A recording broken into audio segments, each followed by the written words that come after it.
In the depths of September 1666, London lay beneath the weight of its own ancient dreams. The city stretched along the Thames like a medieval manuscript illuminated by centuries of human habitation, its timber-framed houses leaning into narrow streets with the weary familiarity of old companions.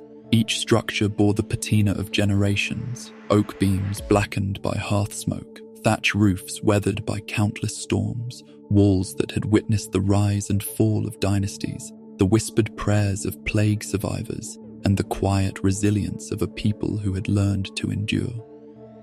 The streets themselves were corridors of memory, their cobblestones worn smooth by the passage of merchants, pilgrims, and kings.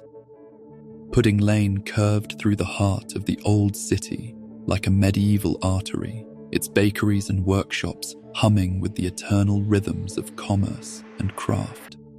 Here, in these narrow passages, where sunlight filtered through overhanging eaves, London maintained its ancient character, a city that had grown not by grand design, but by the accumulated choices of countless generations, each adding their own stone to the great edifice of urban life. The River Thames flowed past this sleeping giant with the patience of geological time, its waters carrying the dreams and debris of empire. Along its banks, warehouses stood like sentinels, their timber frames filled with the treasures of distant trade, Baltic timber, Mediterranean oils, colonial spices that spoke of horizons beyond the medieval imagination. The river had seen Roman galleys, Saxon longships, and Norman barges. Now it bore the weight of English commerce, its waters reflecting the amber glow of countless hearth fires that flickered behind shuttered windows. Above the city, church spires punctuated the skyline like prayers made manifest in stone. St. Paul's Cathedral dominated the landscape, its Gothic towers reaching toward heaven with the accumulated devotion of centuries. Smaller churches dotted the parishes, St. Magnus the Martyr, St. Bride's, St. Bartholomew's, each carrying the names of saints and the memories of countless baptisms, marriages, and final blessings. Their bells marked the hours with bronze tongues that had called London to prayer through plague and prosperity, war and peace.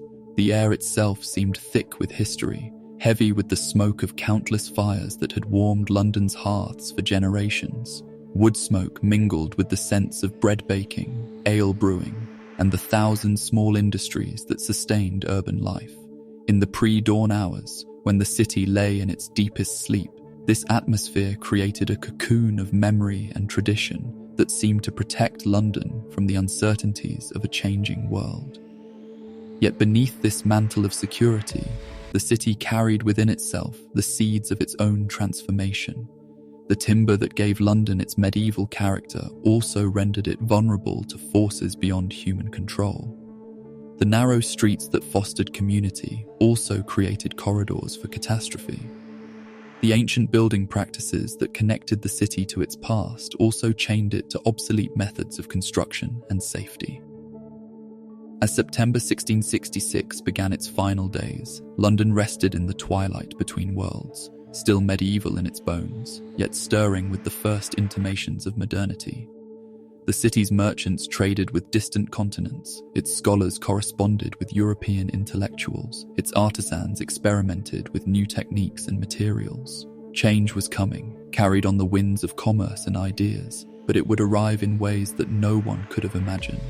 In the hours before dawn on September 2nd, the city lay in perfect stillness, its inhabitants lost in dreams of another ordinary day. The bakers prepared their ovens, the merchants planned their trades, the clergy prepared their sermons. None could have known that they were witnessing the final hours of medieval London, that the city which had survived Roman withdrawal, Saxon invasion, Norman conquest, and countless plagues was about to face its greatest transformation. The very air seemed to hold its breath, as if the city itself sensed the approaching moment of change. In the silence between night and morning, between the old world and the new, London waited, ancient, vulnerable, and utterly unprepared for the fire that would remake its destiny.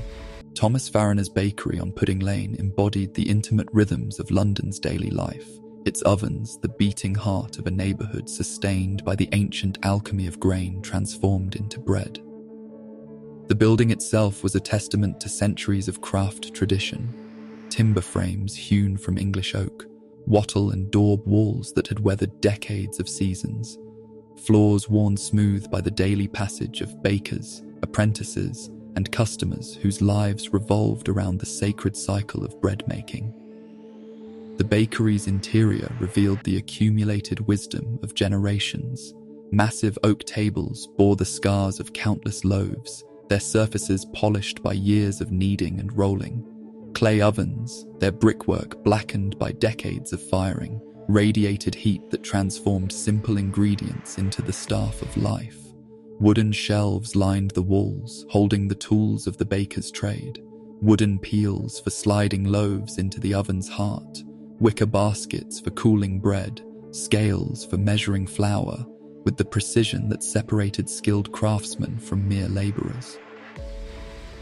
Above the shop, the Fariner family occupied quarters that reflected the comfortable prosperity of successful tradespeople. Oak-beamed ceilings supported chambers furnished with the solid craftsmanship of English woodworkers. Beds draped with woolen hangings provided warmth against London's damp autumnal chill. Windows fitted with oiled cloth allowed light to filter through while maintaining the privacy essential to family life above a public business. On the night of September the 1st, 1666, the bakery settled into its evening routine with the practiced efficiency of long habit. The day's baking was complete, the ovens gradually cooling from their fierce heat.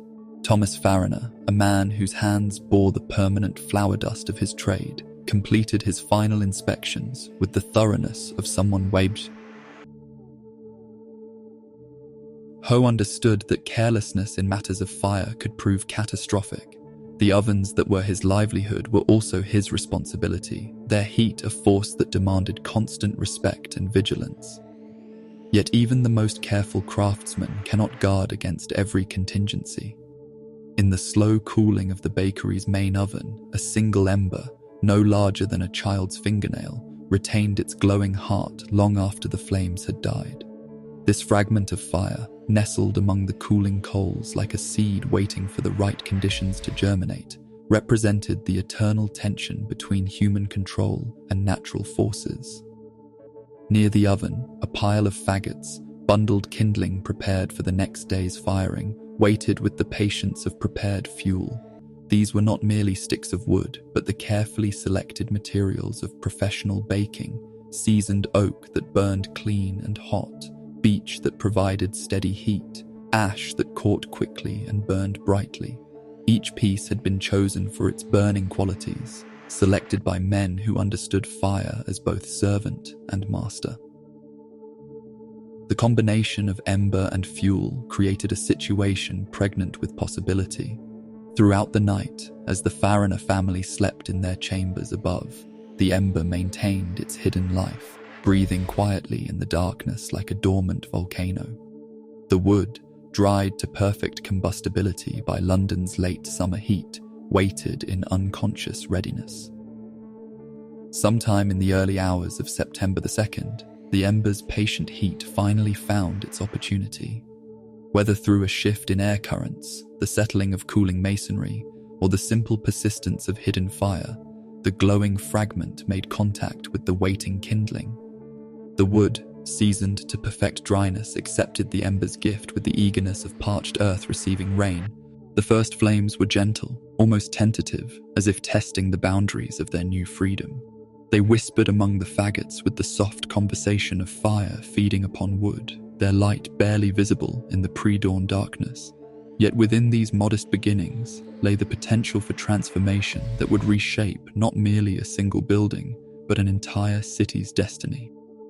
As the flames gained strength, they began to explore their environment with the curiosity of young predators. The timber framing of the bakery's walls provided abundant fuel, its ancient oak seasoned to perfect combustibility by decades of London's climate. The fire spread along the grain of the wood, following the natural highways provided by the building's construction, seeking out the weak points where timber met timber. where gaps in the structure offered pathways to new territories of fuel. The Fariner family's first awareness of their peril came not through sight, but through the more primitive senses of smell and heat. The acrid scent of burning wood, different from the familiar odor of controlled oven fires, penetrated their sleep with the urgency of genuine danger. Thomas Fariner, awakened by instincts honed by years of working with fire, immediately understood the gravity of their situation. The family's escape became a desperate race against the fire's growing appetite. Through windows and across rooftops, they fled the building that had been their home and livelihood, leaving behind not merely possessions, but the accumulated work of generations. The bakery that had fed the neighborhood for years was now feeding something far more voracious, a fire that would prove hungrier than any human appetite. As dawn approached, the flames began to announce their presence to the wider world.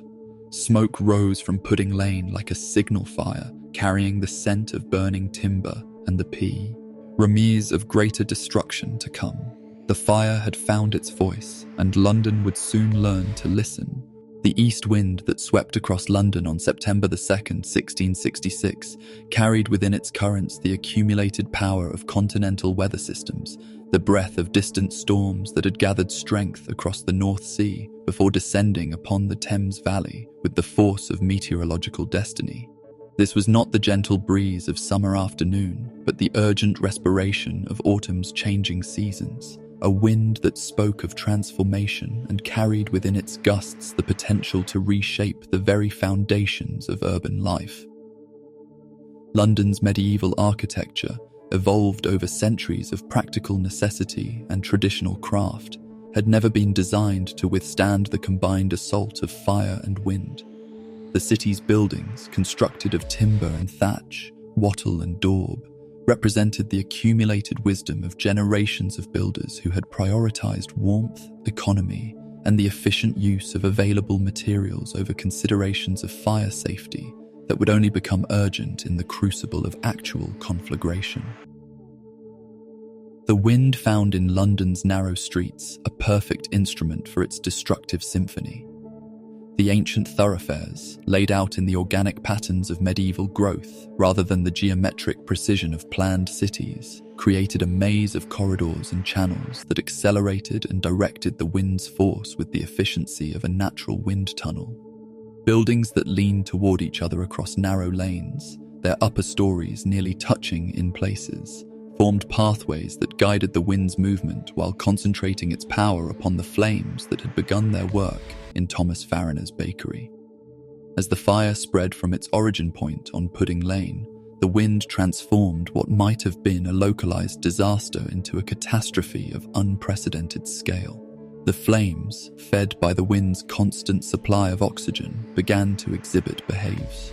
Ire that transcended the predictable patterns of ordinary house fires. They leapt from building to building with the agility of living creatures, their appetite growing with each new source of fuel they encountered. The construction methods that had served London for centuries now became the instruments of the city's destruction. Timber framing, with its intricate network of oak beams and joints, provided highways for the fire's advance. The spaces between timber and infill, designed to allow buildings to flex with settling and seasonal movement, became chimneys that drew the fire upward and outward with devastating efficiency. Thatch roofs, prized for their insulating properties and economy, ignited with the explosive suddenness of prepared tinder. From Pudding Lane, the fire began its inexorable march toward Fish Street Hill, consuming the Star Inn with its timber galleries and courtyard full of hay and straw. The inn, a typical example of London's commercial architecture, became a furnace that heated the surrounding buildings to the point of spontaneous combustion. The fire's advance was no longer dependent upon direct contact, but could achieve its conquests through the radiant heat that travelled faster than flame itself. The wind's role in this destruction was both subtle and overwhelming. It carried burning debris across distances that would have been impossible for fire to traverse on its own, creating new points of ignition that multiplied the disaster's scope. Fragments of burning thatch, lifted by the wind's currents, descended upon distant buildings like a rain of fire, each piece a seed of destruction that could blossom into a new center of conflagration. The sound of the wind-driven fire began to penetrate the consciousness of London's inhabitants with increasing urgency. The gentle crackling of burning wood gave way to the roar of flames fed by constant drafts, a sound that grew from whisper to conversation, to shout to scream as the fire gained momentum. The wind carried this sound throughout the city, announcing the disaster's progress to neighborhoods that had not yet felt its direct impact. Attempts to combat the fire using traditional methods proved futile against the wind's relentless assistance to the flames. Leather buckets, passed from hand to hand in the ancient ritual of community firefighting, could not deliver water quickly enough to cool surfaces that the wind's heat was constantly rekindling. The fire hooks and ladders that had served London's firefighters for generations were useless against a blaze that moved faster than human response could coordinate. The wind also carried the psychological impact of the disaster beyond its physical boundaries. The smoke that rose from the burning buildings, lifted and dispersed by the east wind's currents, created a pall that could be seen from miles away. The scent of burning timber and thatch, carried on the wind's breath, reached neighborhoods that had not yet seen flames, creating an atmosphere of anticipation and dread that prepared the entire city for the catastrophe that was approaching. As the morning of September the 2nd progressed, the wind's partnership with the fire began to create meteorological conditions that transcended normal weather patterns. The heat of the burning buildings began to generate its own air currents, creating updrafts that interacted with the east wind to form circulation patterns that further accelerated the fire's spread. The city's topography, with its hills and valleys, its rivers and streets, began to channel the wind's flow in ways that directed the fire's advance toward the most vulnerable and combustible areas of London. The wind's persistence, too, throughout the day ensured that the fire would not burn itself out through lack of oxygen or the natural barriers that might have contained a calmer blaze. Instead, it maintained constant pressure upon the flames, feeding them with the breath they needed to continue their voracious consumption of London's medieval fabric. The east wind had become the fire's greatest ally, transforming what might have been a single building's destruction into the catalyst for the complete transformation of England's greatest city. By afternoon, the wind had carried the fire beyond the narrow confines of Pudding Lane and into the broader arteries of London's commercial district. The breath of the east wind, which had begun the day as a simple meteorological phenomenon, had become the instrument of historical transformation, the force that would separate medieval London from the modern city that would rise from its ashes. The gradual awakening of London to the catastrophe unfolding within its ancient boundaries revealed the complex social and administrative structures that governed 17th century urban life, structures that would prove tragically inadequate to the unprecedented challenge of widespread conflagration. The city's response to the growing disaster unfolded in layers of awareness, denial, and eventual panic, each social stratum reacting according to its own understanding of authority, responsibility, and self-preservation. Samuel Pepys, the diarist whose meticulous observations would provide posterity with the most intimate record of the fire's progress, first learned of the disaster through the indirect channels that carried news through London's social networks. His initial awareness came not from official proclamations or formal warnings, but from the gossip and speculation that flowed through the city's coffeehouses, taverns, and private gatherings. The fire, in its early hours, existed more as rumour than reality for those who lived beyond the immediate circle of its destruction. Pepys's response to the initial reports reflected the sophisticated skepticism of an educated man who had learned to distinguish between the exaggerated tales that regularly circulated through London's rumour mill and the genuine emergencies that demanded serious attention. His decision to investigate the fire personally To walk through the burning streets and witness the destruction with his own eyes represented the intellectual curiosity and personal courage that characterized the best of 17th century English society. The observations that Pepys recorded in his diary provide a unique window into the fire's early stages, capturing both the physical reality of the destruction and the psychological impact upon those who witnessed it. His descriptions of flames leaping from building to building, of the sound of falling timbers and cracking stone, of the smoke that darkened the sky and made breathing difficult, preserve the sensory experience of the disaster with an immediacy that bridges the centuries between his time and ours. Yet Pepys's account also reveals the limitations of individual observation in the face of a catastrophe that transcended ordinary human experience. His attempts to map the fire's progress, to predict its direction and estimate its ultimate scope, demonstrate the difficulty of comprehending a disaster that operated on a scale beyond the normal parameters of urban life. The fire's behavior defied the expectations of those who had experience only with ordinary house fires, creating a situation where traditional knowledge and expertise proved inadequate to the emergency at hand. The official response to the fire, embodied in the person of Lord Mayor Thomas Bloodworth, revealed the fatal combination of bureaucratic complacency and personal incompetence that would allow the disaster to reach catastrophic proportions. Bloodworth's infamous dismissal of the fire's threat, his declaration that a woman might piss it out, has become one of history's most notorious examples of official blindness to impending disaster. This response reflected not merely individual folly, but the systematic limitations of 17th century urban administration. The Lord Mayor's authority, while theoretically comprehensive, was exercised within a framework of traditional procedures and legal constraints that had evolved to handle the ordinary challenges of municipal governance. The fire presented an extraordinary situation that demanded extraordinary responses, but the city's administrative machinery was designed for routine management rather than crisis intervention. The delay between the fire's beginning and the implementation of effective countermeasures proved crucial to the disaster's ultimate scope. The hours lost to bureaucratic hesitation, to the proper channels of authority and the formal procedures of decision-making, allowed the fire to establish a momentum that would ultimately prove unstoppable. The tragedy of London's response lay not in the absence of capable individuals, but in the presence of systems that could not adapt quickly enough to unprecedented circumstances. The social dynamics of the fire's early spread revealed the complex hierarchies and dependencies that structured 17th century urban life. The wealthy merchants and professional classes who lived in the substantial houses of London's better neighbourhoods initially viewed the fire as a problem affecting the poorer areas of the city, a misfortune that might be contained within the boundaries of social as well as geographical distance.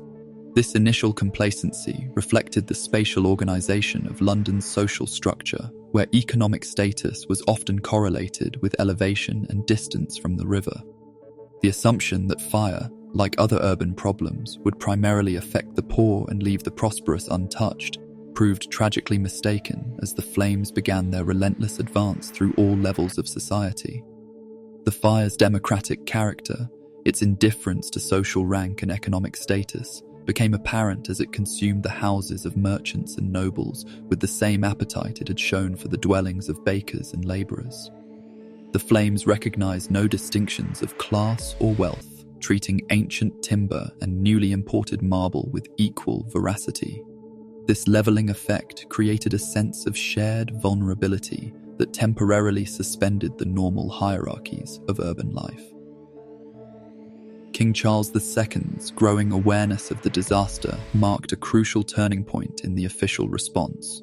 The monarch's personal involvement in the crisis reflected both the centralizing tendencies of Stuart kingship and the genuinely personal character of royal authority in the 17th century. Unlike modern political leaders who must work through complex bureaucratic structures, Charles II could exercise direct personal command over the resources needed to combat the fire. The king's decision to take personal charge of the firefighting efforts represented a recognition that ordinary administrative procedures were inadequate to the emergency. His presence in the streets of burning London, his direct commands to military units and civilian workers, his willingness to involve himself in the physical work of fighting the fire, demonstrated the kind of crisis leadership that the disaster demanded.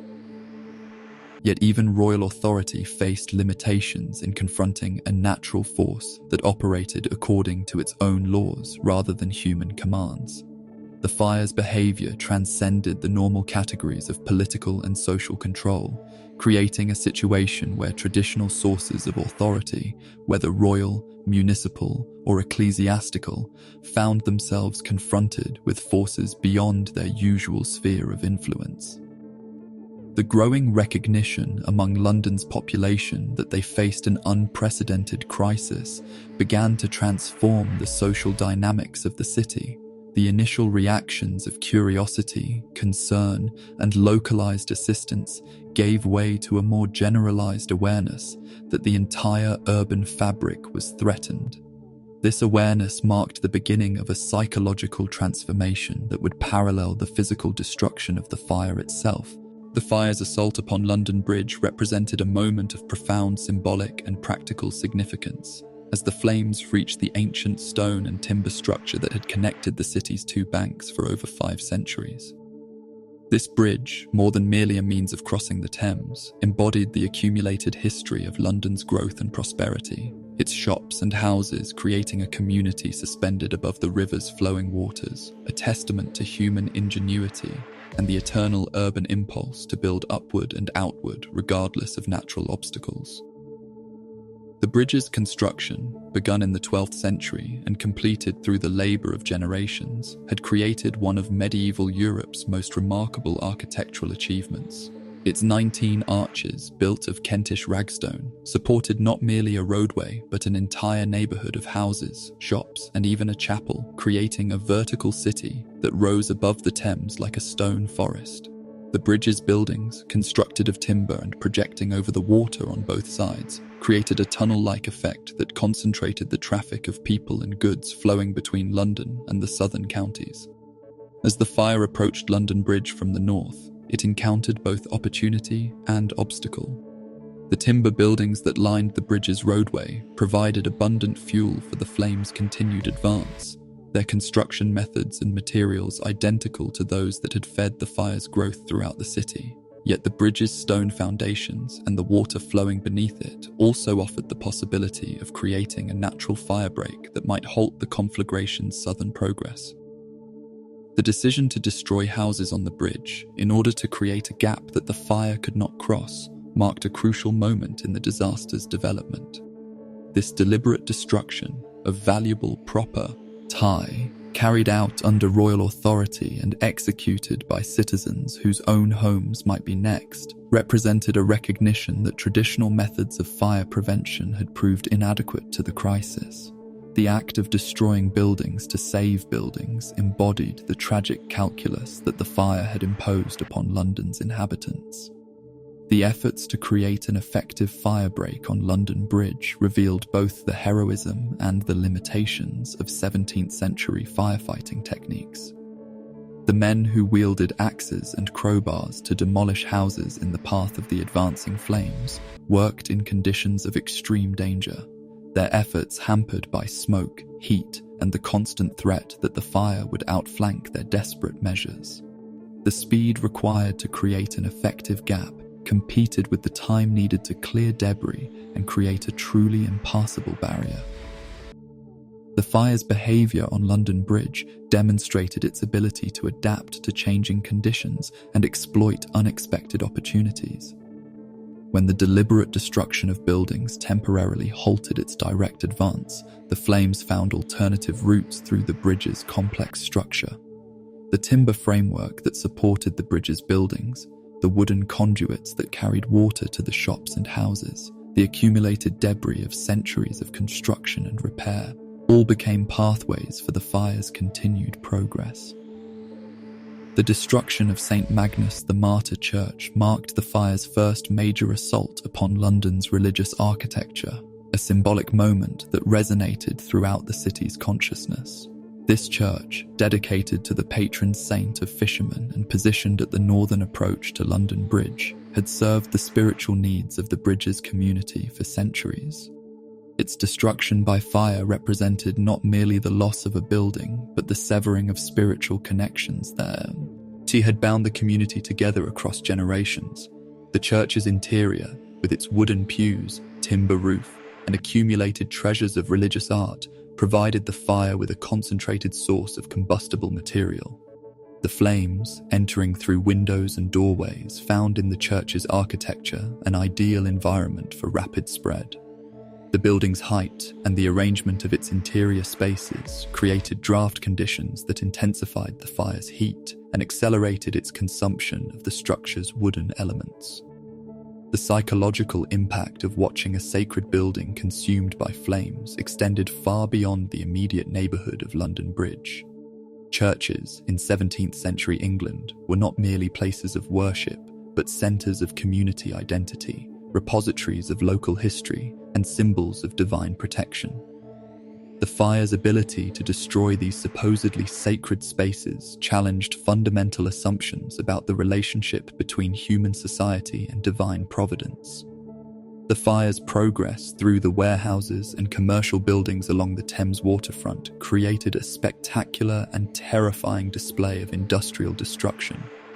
These buildings, filled with the materials of international trade, Baltic timber, Mediterranean oils, colonial spices, and domestic commodities, became furnaces that heated the surrounding air to temperatures that threatened buildings hundreds of yards away. The intense heat generated by burning oils and spirits created localized infernos that operated independently of the main fire, multiplying the disaster's scope and complexity. The Thames itself, London's ancient highway and the source of the city's commercial prosperity, became a mirror for the destruction occurring along its banks. The river's surface, reflecting the flames and smoke of the burning buildings, created a hellish landscape that witnesses described as resembling biblical visions of divine judgment. The water that had carried Roman galleys and Saxon longships, that had brought prosperity to generations of London merchants, now carried the debris of a civilization in flames. The fire's reflection in the Thames created optical effects that multiplied its apparent size and intensity. The flames, mirrored in the water's surface, seemed to extend downward as well as upward, creating the illusion of a world entirely consumed by fire. This visual effect, combined with the smoke that obscured familiar landmarks and the heat that made normal movement difficult, transformed London's most recognizable geographical feature into an alien landscape that challenged observers' ability to comprehend their surroundings. The destruction of the commercial buildings along the waterfront represented an economic catastrophe that extended far beyond the immediate physical damage. These warehouses contained not merely goods, but the accumulated wealth of merchants, the working capital of traders, and the raw materials upon which London's industries depended. The fire's consumption of these resources disrupted economic relationships that connected London to markets throughout Europe and beyond. The fire's advance through this district also demonstrated its ability to generate its own meteorological conditions. The intense heat created by the burning warehouses generated updrafts that carried burning debris high into the air, where winds could transport it across considerable distances. These airborne embers, glowing fragments of London's commercial life, descended upon neighbourhoods that had previously felt secure in their distance from the fire's origin. The evacuation of goods from threatened warehouses created scenes of desperate activity that mixed commercial calculation with genuine panic. Merchants and their workers, faced with the impossible task of moving entire inventories to safety, were forced to make rapid decisions about what could be saved and what must be abandoned. The Thames, suddenly crowded with boats and barges loaded with rescued goods, became a waterway of refugees fleeing the destruction of their commercial world. The fire's consumption of London Bridge and the surrounding commercial district marked the end of the crisis's localized phase and the beginning of its transformation into a citywide catastrophe. The flames had crossed the symbolic and practical boundaries that had previously contained urban disasters, demonstrating their ability to transcend the geographical and social barriers that structured 17th century London. The fire had become a force that operated according to its own logic, a new kind of urban phenomenon that demanded new forms of response and understanding. The transformation of King Charles II from distant monarch to active participant in London's crisis marked a pivotal moment in both the fire's progression and the evolution of royal authority in 17th century England. The king's personal involvement in the firefighting efforts represented not merely an administrative response to urban disaster, but a fundamental redefinition of the relationship between crown and subject, between royal prerogative and civic responsibility, between the theoretical authority of kingship and the practical demands of crisis leadership. Charles II's initial awareness of the fire's scope came through the formal channels of court communication. Reports filtered through the layers of bureaucracy that separated the monarchy from the immediate experience of its subjects. Yet the king's response to these reports revealed a quality of personal engagement that transcended the conventional boundaries of royal involvement in municipal affairs. His decision to leave the relative safety of Whitehall and personally survey the burning city demonstrated both courage and a practical understanding of leadership that would prove crucial to the disaster's eventual containment. The king's first personal observations of the fire's destruction provided him with an understanding of the crisis that no amount of formal reporting could have conveyed. Standing in the smoke-filled streets of burning London, witnessing the terror and desperation of his subjects, observing the futility of traditional firefighting methods against a blaze of unprecedented scope, Charles II grasped the magnitude of the challenge facing his kingdom. This direct experience transformed his approach to the crisis from reactive administration to proactive leadership. The royal proclamation that established emergency procedures for dealing with the fire represented a revolutionary expansion of monarchical authority into areas previously governed by local custom and municipal jurisdiction.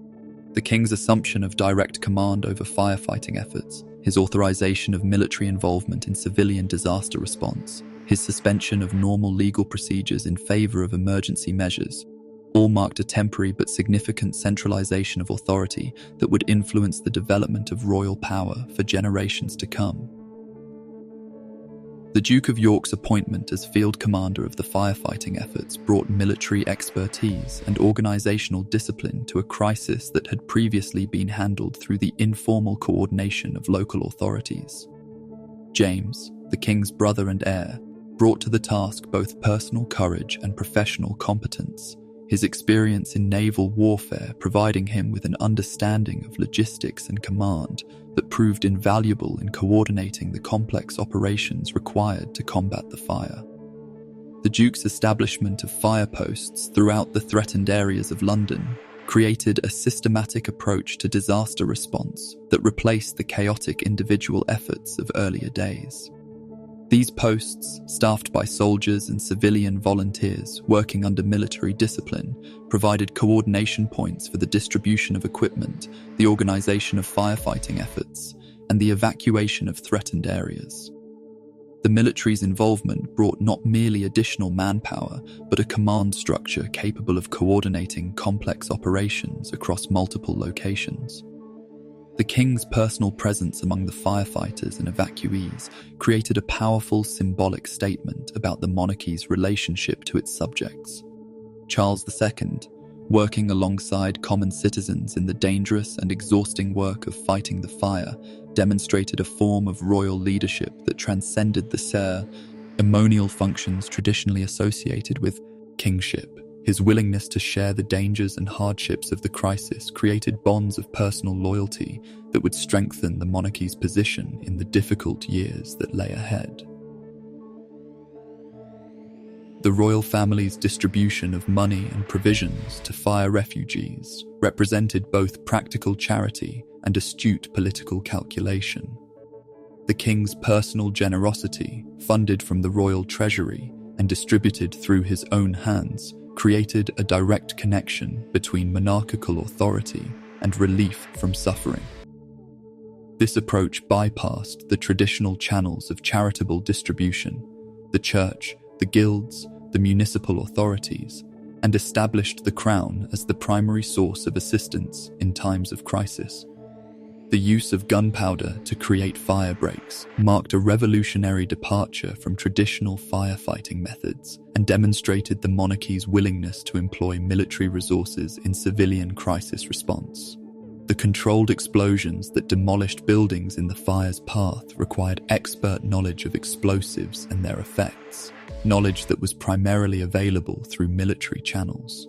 The decision to use such drastic measures reflected both the desperate nature of the situation and the Crown's determination to employ all available resources in combating the disaster. The King's authorization of impressment, the forced recruitment of civilian labor for firefighting efforts, represented a temporary suspension of normal legal protections in favor of emergency necessity. This exercise of royal prerogative, while justified by the extraordinary circumstances, established precedents for monarchical authority that would have lasting implications for the relationship between crown and subject. The fire had created conditions that demanded immediate action, but the measures taken in response would influence constitutional development long after the flames had been extinguished. The coordination of military and civilian efforts under royal command created new models of crisis management that would influence disaster response for centuries to come. The integration of professional soldiers, civilian volunteers, and impressed laborers into coherent firefighting units required organizational innovations that transcended traditional boundaries between military and civilian authority. The success of these efforts validated the monarchy's claim to supreme executive authority, while demonstrating the practical benefits of centralized command in emergency situations. The King's personal supervision of evacuation efforts reflected both humanitarian concern and political wisdom. The royal presence among the refugees, the monarch's direct involvement in organizing relief efforts, his visible sharing of the common danger and hardship, all created powerful demonstrations of royal leadership that strengthened the emotional bonds between crown and people. These actions, widely reported and long remembered, contributed to the Restoration monarchy's legitimacy and popular support. The fire's challenge to royal authority extended beyond immediate crisis management to fundamental questions about the nature of monarchical responsibility. The disaster had created conditions that exceeded the normal boundaries of royal involvement in urban affairs, forcing the king to assume roles traditionally reserved for local authorities. This expansion of royal responsibility, while justified by emergency necessity, established precedents that would influence the development of monarchical power and the evolution of the English state. The king's success in organizing effective resistance to the fire validated his claims to supreme executive authority while demonstrating the practical benefits of centralized command. The monarchy's ability to coordinate resources, direct operations, and maintain public order during the crisis strengthened its position relative to other sources of authority, parliamentary, municipal, and ecclesiastical. The fire had created opportunities for royal leadership that peacetime conditions rarely provided. The personal courage displayed by Charles II and the Duke of York in sharing the dangers of firefighting created lasting impressions that enhanced the monarchy's reputation for generations. Their willingness to risk personal safety for the public good, their direct involvement in the physical work of combating the disaster, their visible sharing of common hardships, all contributed to a popular image of royal leadership that transcended the ceremonial functions traditionally associated with kingship. The fire's ultimate containment under royal leadership provided powerful validation of monarchical authority and established the crown as the primary source of protection in times of crisis. The success of the king's emergency measures, the effectiveness of military coordination, the benefits of centralized command, All demonstrated the practical advantages of royal leadership and strengthened the monarchy's position in the constitutional struggles that would dominate the remainder of the 17th century. The Great Evacuation of London, that began on September 3, 1666, represented one of the most dramatic and comprehensive population movements in English history, a mass exodus that transformed the ancient city into a landscape of abandonment, while creating temporary refugee communities in the fields and villages beyond the reach of the advancing flames. This movement of people, possessions, and entire ways of life revealed both the deep human bonds that tied families and communities together and the devastating psychological impact of witnessing the destruction of a world that had seemed permanent and secure. The evacuation began not as an organized operation, but as a series of individual decisions made by families and households as they watched the fire's relentless advance toward their own neighborhoods. The initial reluctance to abandon homes and businesses, the hope that the fire might be contained before reaching their particular street or district, gave way to urgent necessity as the flames demonstrated their ability to traverse the city with a speed that outpaced human expectations and preparations. The choice of what to save and what to abandon became a cruel measure of human priorities, forced into stark relief by the constraints of time and transportation.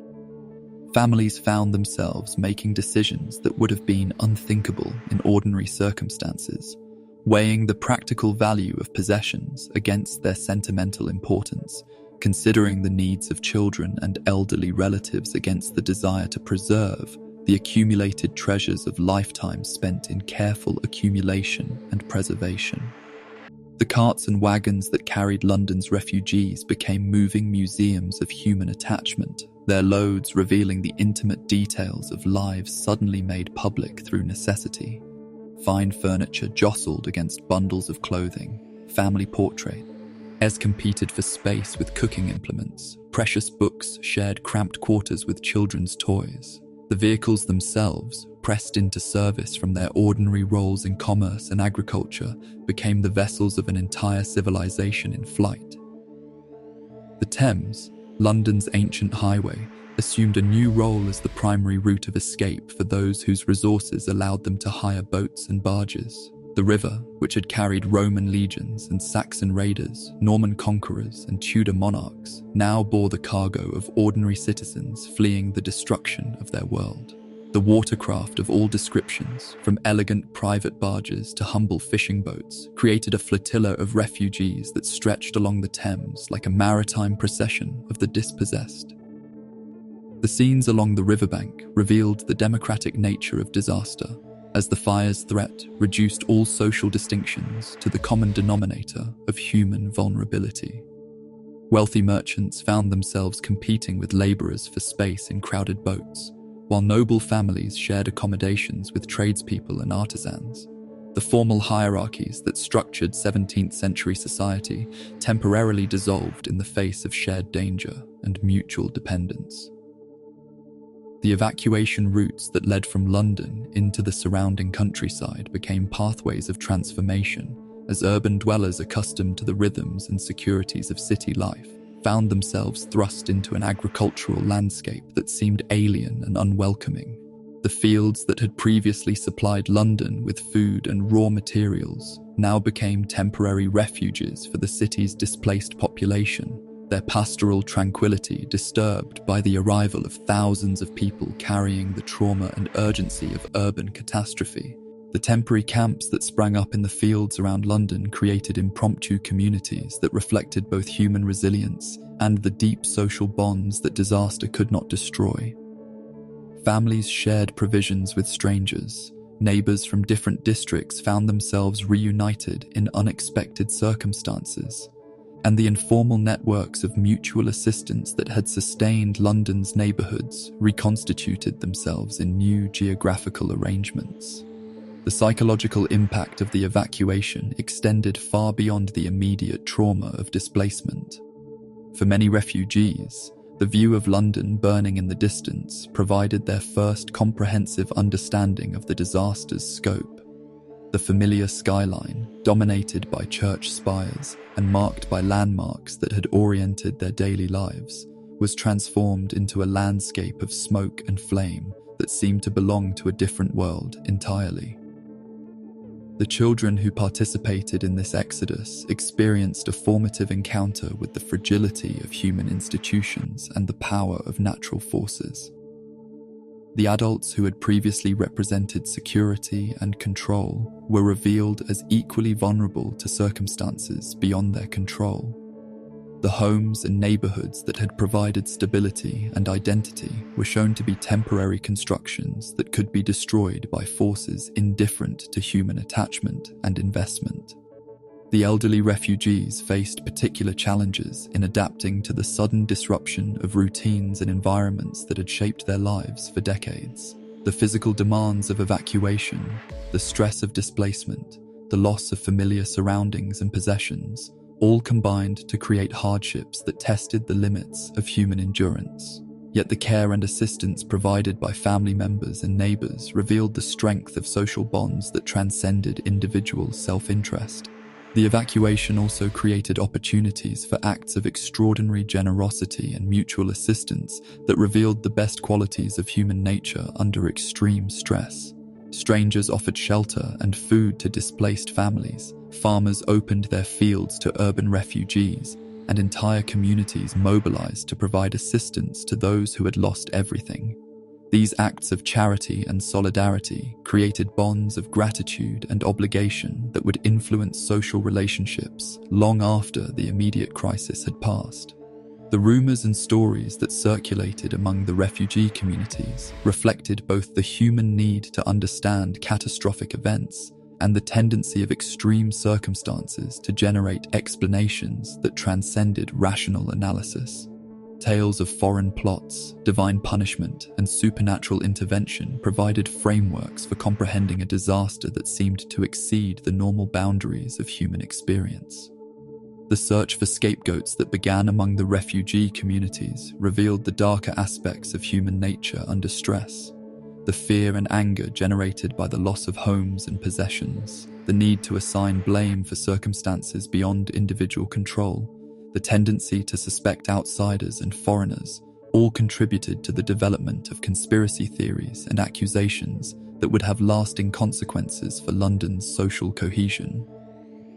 The religious responses to the evacuation reflected the deep spiritual dimensions of the disaster. For many refugees, the destruction of their homes and the disruption of their lives raised fundamental questions about divine providence, human sin, and the relationship between earthly suffering and spiritual salvation. The prayers and religious observances that sustained refugee communities revealed both the comfort that faith could provide in times of crisis and the challenges that extreme circumstances posed to traditional religious understanding. The practical challenges of feeding, housing, and organizing thousands of displaced people tested the resources and capabilities of the communities that surrounded London. The sudden influx of refugees strained local supplies of food and accommodation, created new demands for medical care and social services, and forced rural communities to adapt to circumstances for which they had no precedent or preparation.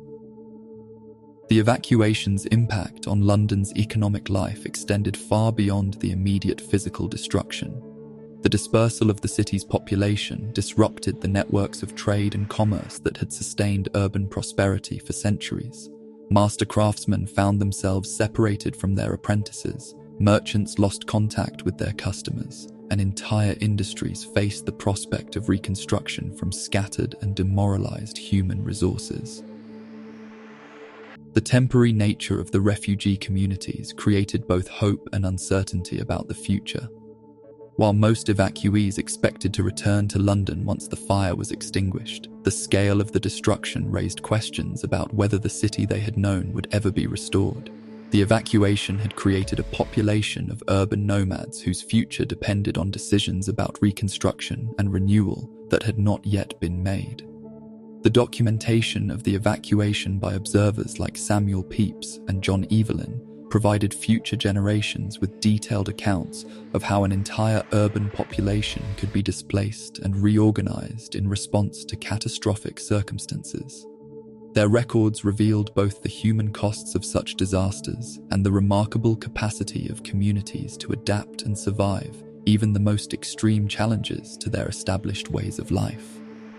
The evacuation of London represented more than a temporary displacement of population.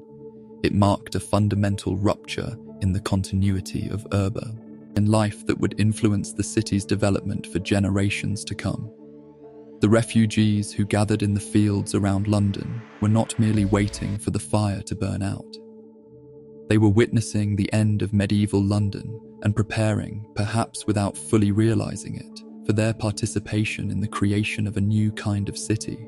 The destruction of old St. Paul's Cathedral represented the most symbolically devastating moment of the Great Fire, as the flames consumed not merely a building, but the spiritual and architectural heart of medieval London, a structure that had dominated the city's skyline for over 4 centuries and embodied the accumulated devotion, craftsmanship, and cultural identity of countless generations. This Gothic masterpiece, rising from Ludgate Hill like a stone prayer reaching toward heaven, had witnessed the reigns of 26 monarchs, survived the Black Death, the Peasants' Revolt, and the dissolution of the monasteries, only to meet its fate in the merciless democracy of fire. The cathedral's construction, begun in 1087 and completed through the labor of centuries, had created one of medieval Europe's most magnificent architectural achievements.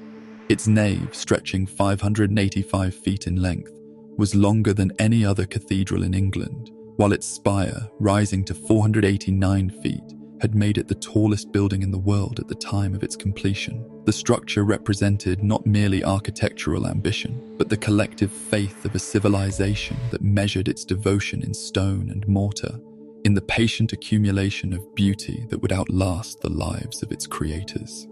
The cathedral's interior contained the spiritual and cultural treasures of England's religious history, accumulated through centuries of royal patronage, ecclesiastical wealth, and popular devotion. The high altar, adorned with precious metals and gems, stood at the center of a space that had hosted the coronations of kings, the funerals of heroes, and the daily prayers of countless worshippers. The cathedral's tombs and monuments created a catalogue of English history in marble and bronze, preserving the memories of poets, soldiers, bishops, and nobles whose lives had shaped the nation's destiny. The cathedral's library, one of the finest in Europe, contained manuscripts and books that represented the accumulated learning of medieval scholarship. These volumes, some handwritten by monks in scriptoriums that had long since disappeared, others printed in the early years of the printing press, preserved knowledge that existed nowhere else in the world. The destruction of this library represented an irreplaceable loss to human learning, a severing of connections to intellectual traditions that had sustained European civilization for centuries. The approach of the fire to St. Paul's Cathedral created a scene of desperate activity as clergy, scholars, and citizens attempted to save what they could from the approaching flames. The cathedral's treasures, accumulated over centuries, could not be moved quickly or easily. The massive altarpieces, the ancient manuscripts, the precious reliquaries, the stained glass windows that had been created by masters whose names were lost to history, all faced destruction from a force that recognized no distinction between sacred and secular, between irreplaceable and commonplace. The fire's assault upon the cathedral revealed the vulnerability of even the most substantial stone construction when confronted with extreme heat and prolonged exposure to flame. The building's Gothic architecture, with its soaring spaces and intricate stone tracery, created draft conditions that intensified the fire's heat and accelerated its progress through the structure. The lead roof, weighing hundreds of tons, began to melt under the extreme temperatures, creating rivers of molten metal that flowed through the building like liquid fire. The collapse of the cathedral's roof marked a moment of profound symbolic impact that resonated throughout London and across England. The crash of falling timbers, the explosion of heated stone, the roar of flames consuming centuries of accumulated beauty, all created a spectacle that witnesses described as resembling the end of the world. The sight of the cathedral's spire, wreathed in flames against the smoke-darkened sky, became one of the fire's most enduring images, a vision of destruction that would haunt the memories of those who witnessed it. The molten lead from the cathedral's roof created additional hazards as it flowed through the surrounding streets, igniting everything it touched and creating pools of liquid metal that remained dangerously hot for days after the fire had passed. The lead's flow through the cathedral's interior destroyed floor monuments, altarpieces, and architectural details that had survived the initial flames, ensuring that the building's destruction would be complete and irreversible. The destruction of the cathedral's bells, some of which had called London to prayer for centuries, created a silence that seemed to echo through the city's consciousness. These bronze voices, which had marked the hours of daily life, announced royal births and deaths, and summoned the faithful to worship, were reduced to molten metal that cooled into shapeless masses amid the cathedral's ruins. The loss of these bells represented not merely the destruction of valuable artifacts, but the silencing of voices that had connected London's present to its past. The cathedral's destruction also represented a profound theological challenge to the religious understanding of the 17th century.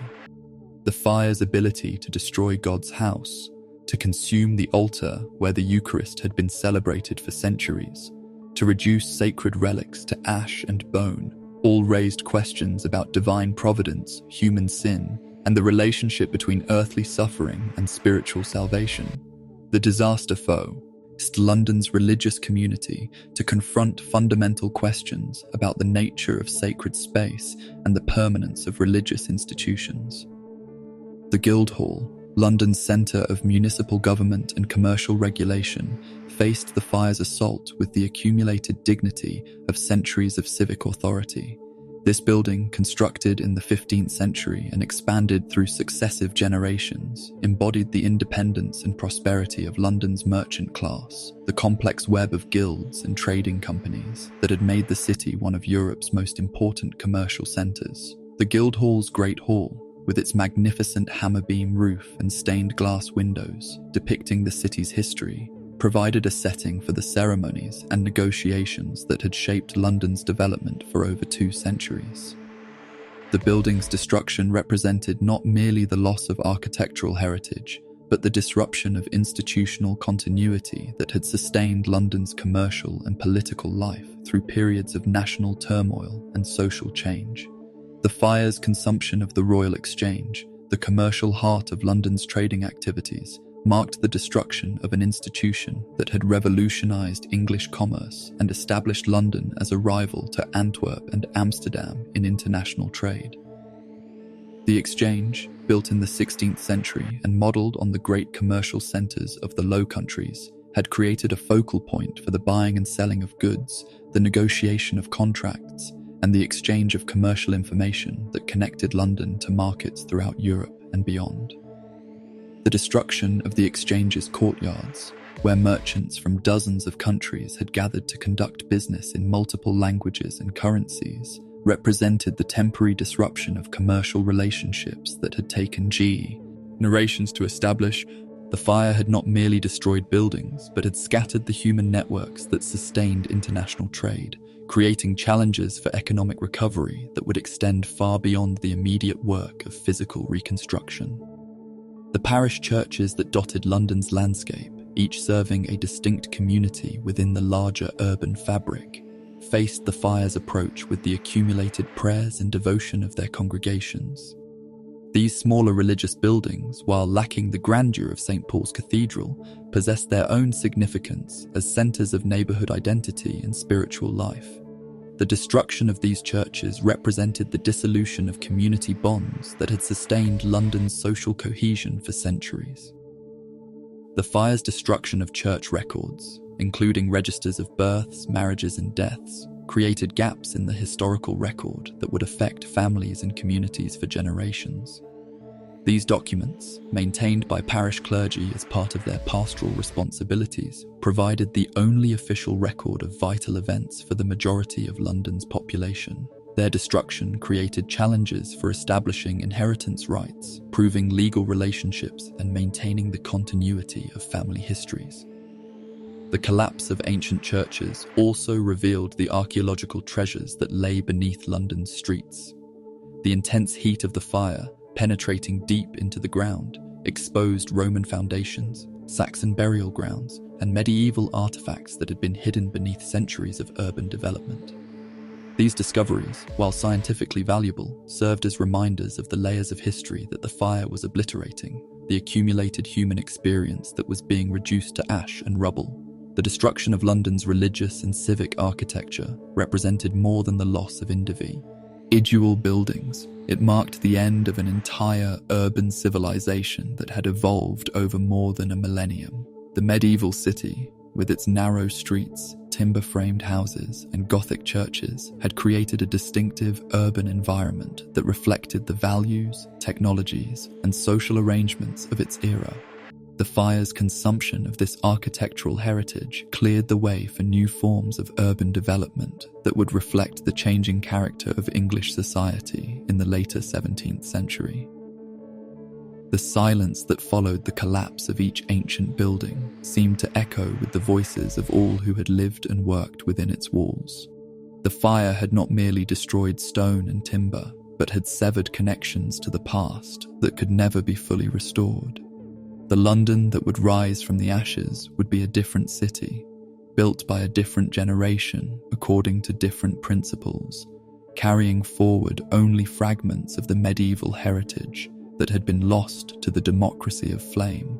The fire's transformation into a true firestorm during the night of September the 3rd marked the disaster's evolution from urban conflagration to natural phenomenon, as the intense heat and massive scale of the burning city began to generate meteorological conditions that transcended normal weather patterns and created a terrifying demonstration of nature's power to reshape itself through human catastrophe.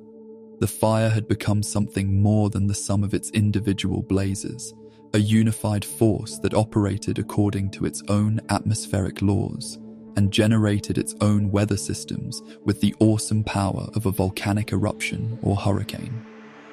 The firestorm's creation began with the interaction between the enormous heat generated by thousands of burning buildings and the atmospheric conditions that surrounded London on that fateful night. The fire's consumption of the city's densest areas had created a massive column of superheated air that rose from the urban landscape like an invisible mountain, its thermal energy creating updrafts of unprecedented power and scale. These rising currents of hot air, carrying with them the smoke and debris of a burning civilization, began to interact with the cooler air masses surrounding the city in ways that created their own circulation patterns. The phenomenon of fire-generated wind began to manifest as the intense heat created pressure differentials that drew air from the surrounding countryside toward the burning city with the force of a great engine. Fresh oxygen, pulled into the fire's sphere of influence by these artificial wind patterns, fed the flames with renewed vigor while simultaneously creating the conditions for even greater heat generation. The fire had become a self-sustaining atmospheric system that grew stronger through its own activity, like a hurricane that feeds upon the ocean's thermal energy. The sound of the fire storm transcended anything that London's inhabitants had previously experienced, creating an acoustic landscape that seemed to belong to a different world entirely.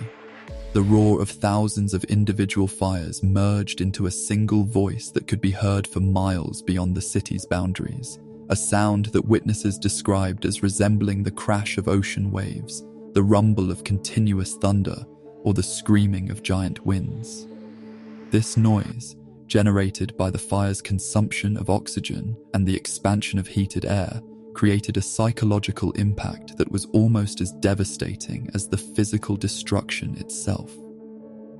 The fire's generation of its own wind patterns began to create circulation systems that moved burning debris across distances that would have been impossible under normal atmospheric conditions.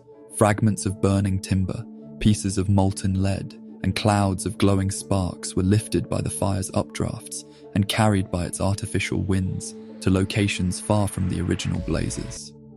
These airborne messengers of destruction descended upon neighborhoods that had previously felt secure in their distance from the fire's advance, creating new centers of combustion that multiplied the disaster's scope exponentially. The visual spectacle of the firestorm, visible from dozens of miles away, created an image of destruction that seemed to dwarf human comprehension. The column of smoke and flame that rose from London reached heights that made it visible from the countryside of several counties, creating a landmark of disaster that dominated the landscape like a dark mountain. The fire's glow, reflected in the smoke that filled the sky, created an artificial dawn that illuminated the night with the reddish light of destruction. The firestorm's heat began to create environmental conditions that challenged the survival of anyone who remained within its sphere of influence.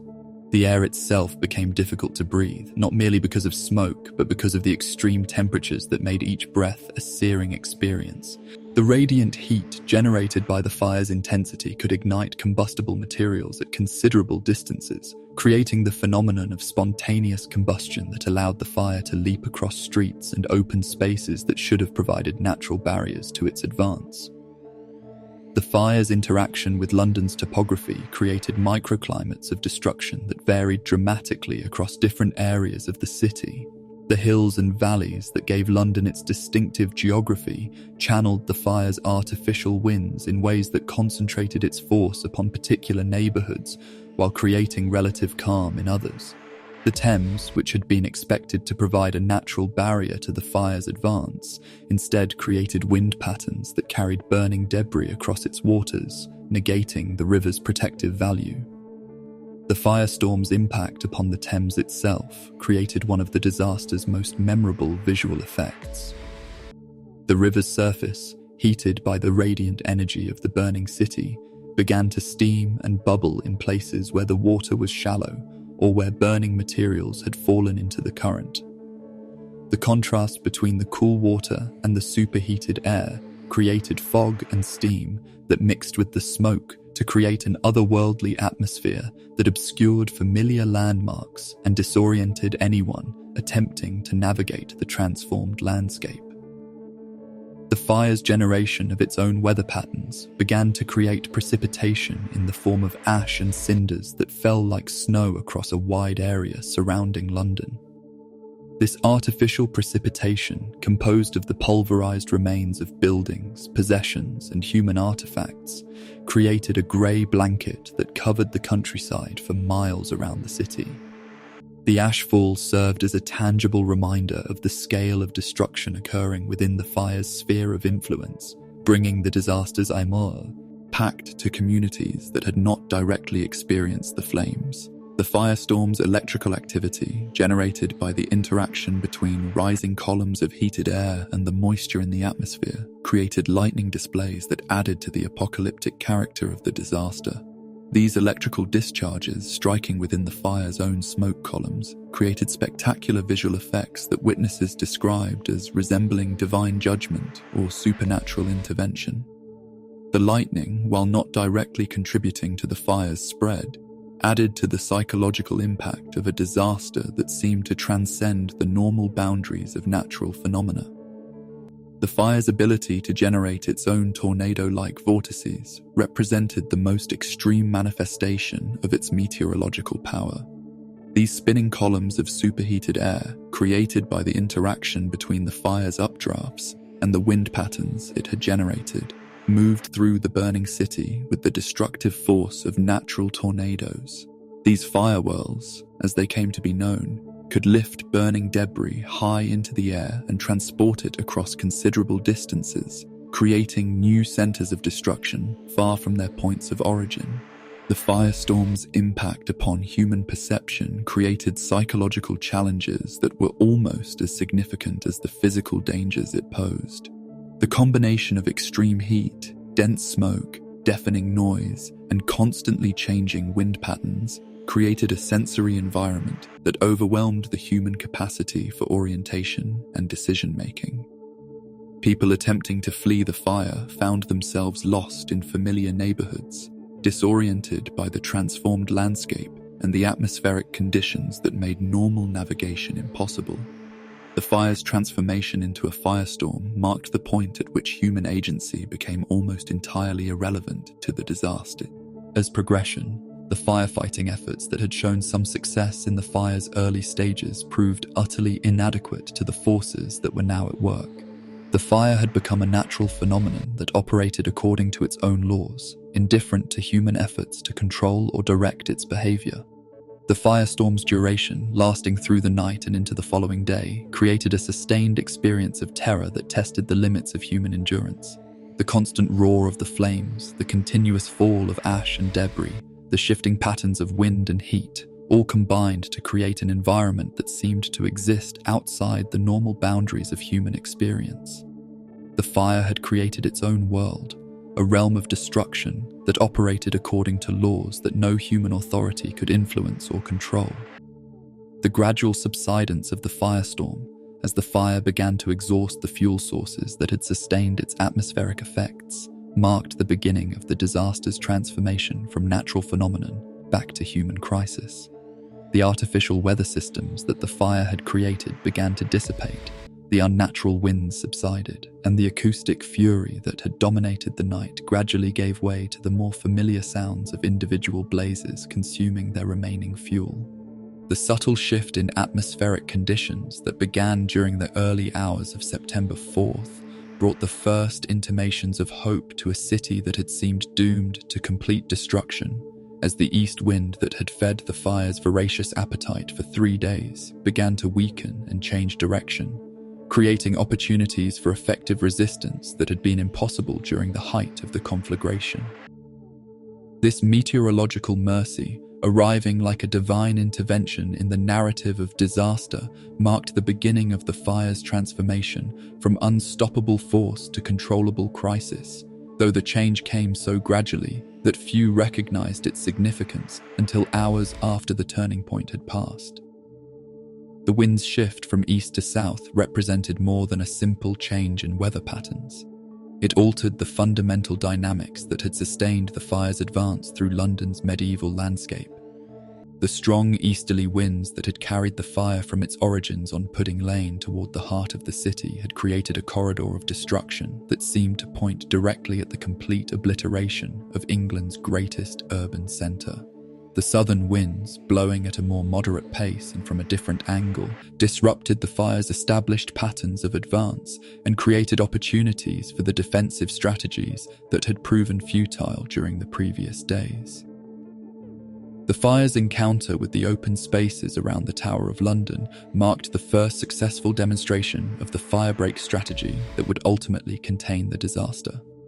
The tower, with its massive stone walls and surrounding grounds, had been prepared for siege by its garrison, who had cleared combustible materials from the fortress's vicinity and stationed firefighting equipment at strategic points around the perimeter. The combination of non-combustible constructions, adequate water supplies, and organized defense created conditions that the fire could not overcome. The successful defense of the tower required heroic efforts from both military personnel and civilian volunteers who worked together under conditions of extreme danger. The fortress's walls, heated by the approaching fire to temperatures that made them almost too hot to touch, had to be continuously cooled with water carried from the Thames in leather buckets. The men who performed this work, standing within yards of the advancing flames, demonstrated the kind of courage and determination that had been largely absent from the earlier, more chaotic phases of the disaster. The fire's progress through the more open areas east of the tower revealed the crucial importance of urban density in sustaining widespread conflagration. The closely packed timber buildings that had allowed the fire to spread so rapidly through the city's commercial and residential districts were absent from the areas around the fortress, creating gaps that the fire could not easily bridge. The flames, accustomed to leaping from building to building with minimal effort, found themselves confronted with distances that exceeded their capacity for spontaneous ignition. The organized firefighting efforts that had been established under royal authority began to show their effectiveness as the fire's advance slowed and became more predictable. The fire posts that had been created throughout the threatened areas of London, initially overwhelmed by the scale and speed of the disaster, found themselves able to mount effective resistance against a fire that was no longer moving faster than human response could coordinate. The combination of military discipline, adequate equipment, and strategic positioning created conditions for successful defensive action. The use of gunpowder to create firebreaks, a desperate measure that had been attempted earlier with limited success, began to prove its worth as the fire's reduced intensity made it possible to create gaps that the flames could not cross. The controlled explosions that demolished buildings in the fire's path required precise timing and expert knowledge of the fire's behavior, skills that had been developed through 3 days of desperate experimentation and tragic failure. The successful creation of effective firebreaks represented a hard-won victory of human ingenuity over natural forces. The fire's approach to the northern and western boundaries of the city brought it into contact with areas where the urban fabric was less dense and the opportunities for defensive action were greater. The gardens and open spaces that existed between the city proper and the surrounding countryside provided natural barriers that the fire could not easily overcome. The flames, which had seemed unstoppable when advancing through narrow streets lined with combustible buildings, found themselves confronted with distances and obstacles that challenged their ability to maintain momentum. The psychological impact of the fire's slowing advance began to register among London's population, though the change was so gradual that hope returned slowly and cautiously. The refugees who had fled the city began to receive reports that the fire's progress was being contained, that familiar landmarks were surviving, that the complete destruction of London might not be inevitable.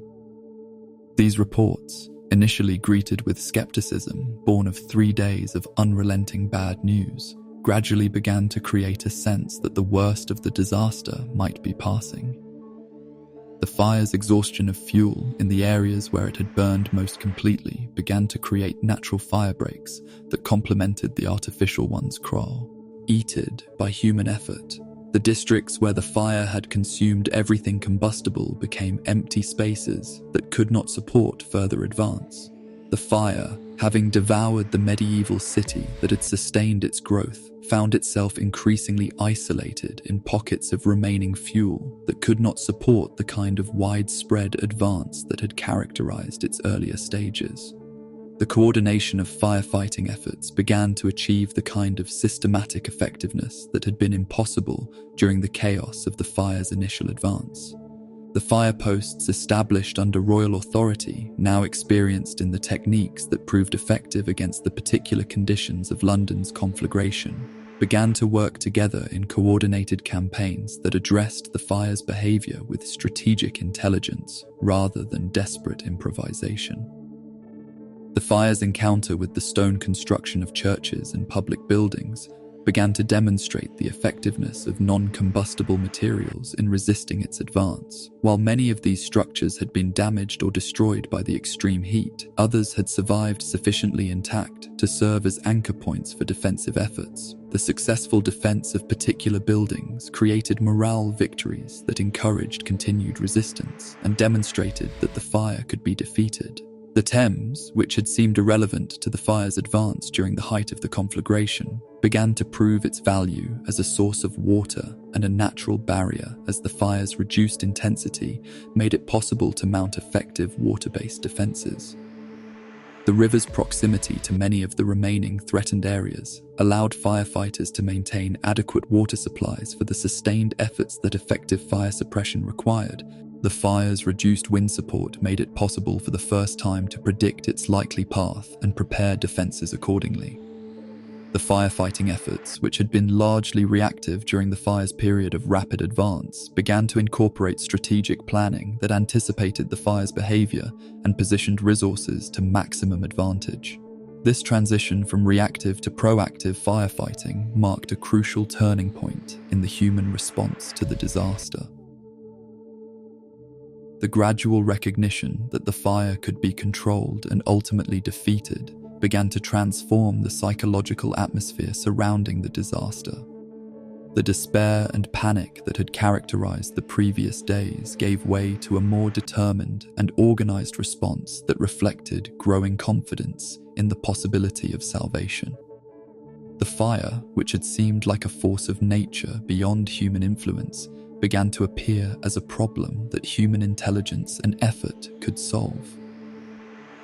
The turning of the tide in London's battle against the fire represented more than a mere change in the disaster's trajectory.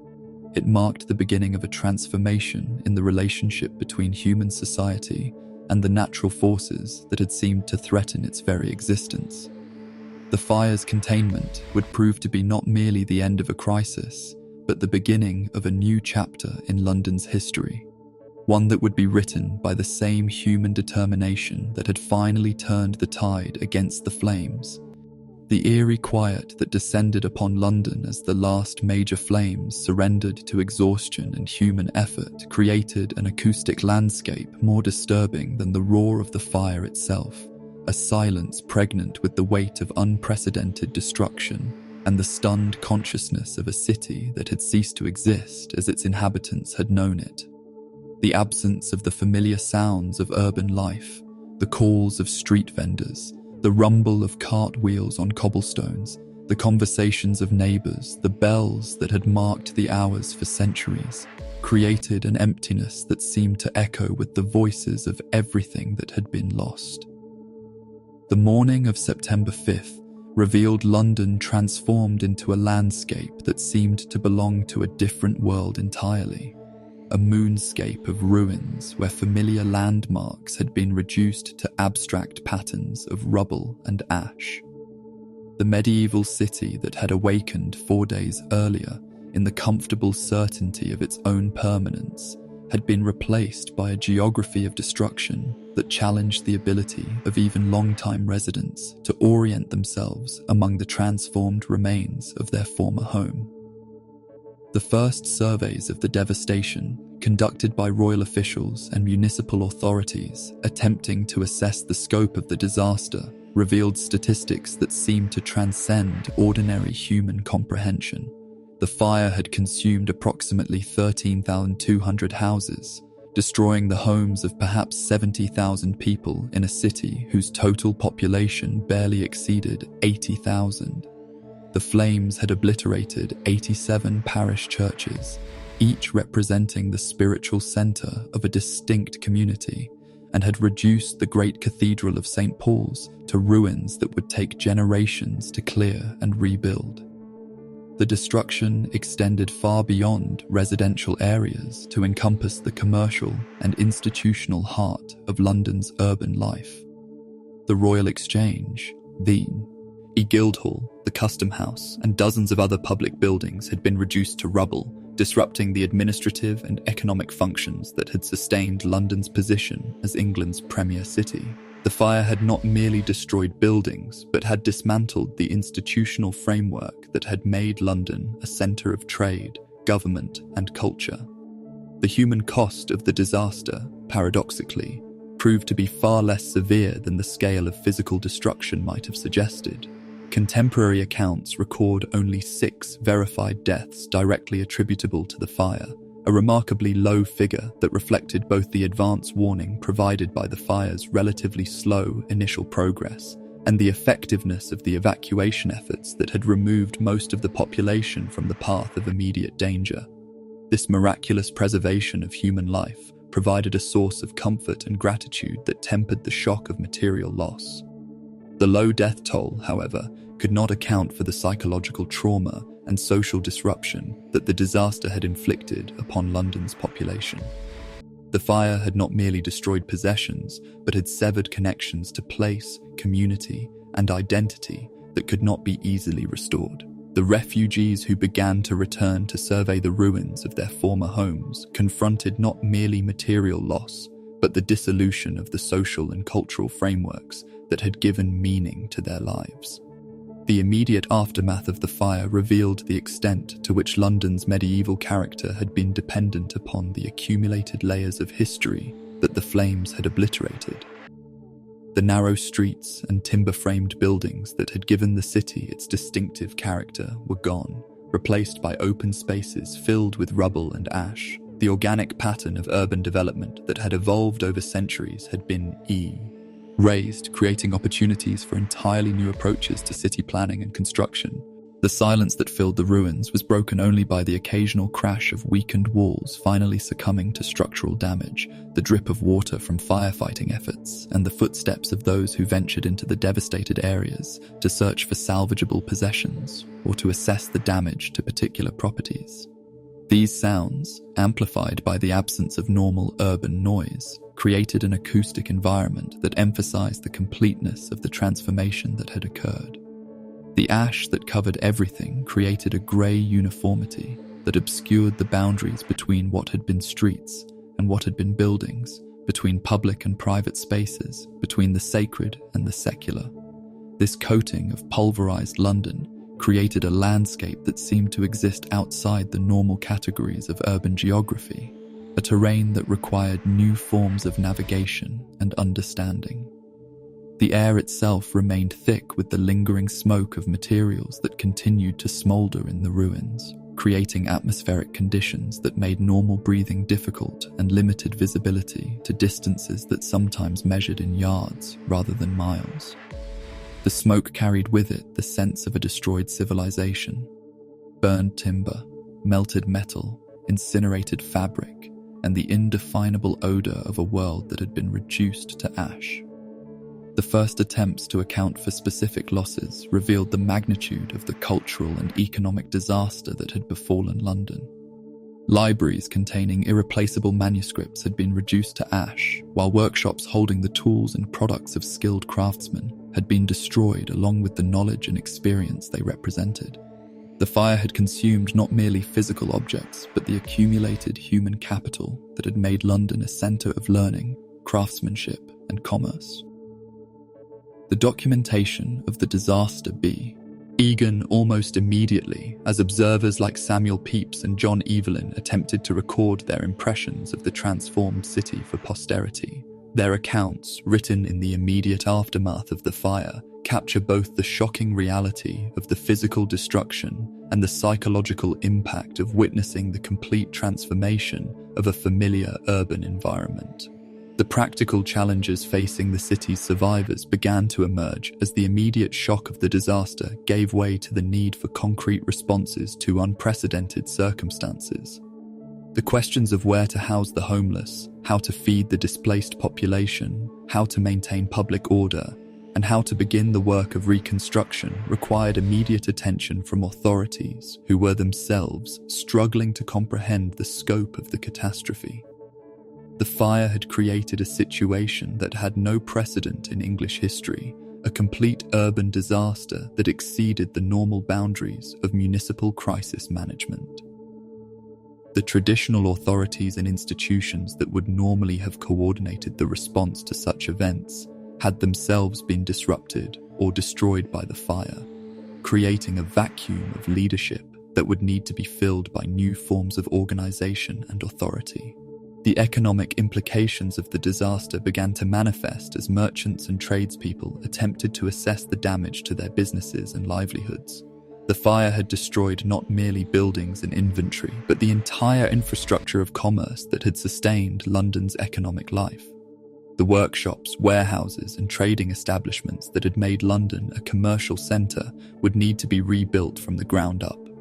The religious implications of the disaster created challenges that extended far beyond the physical destruction of churches and religious buildings. The fire had disrupted the Irish system that had provided spiritual guidance and social organisation for London's population, creating a need for new forms of religious community and pastoral care that could address the spiritual needs of a displaced and traumatised population. The psychological impact of the silence extended beyond the immediate shock of destruction to create lasting changes in how London survivors understood their relationship to their urban environment.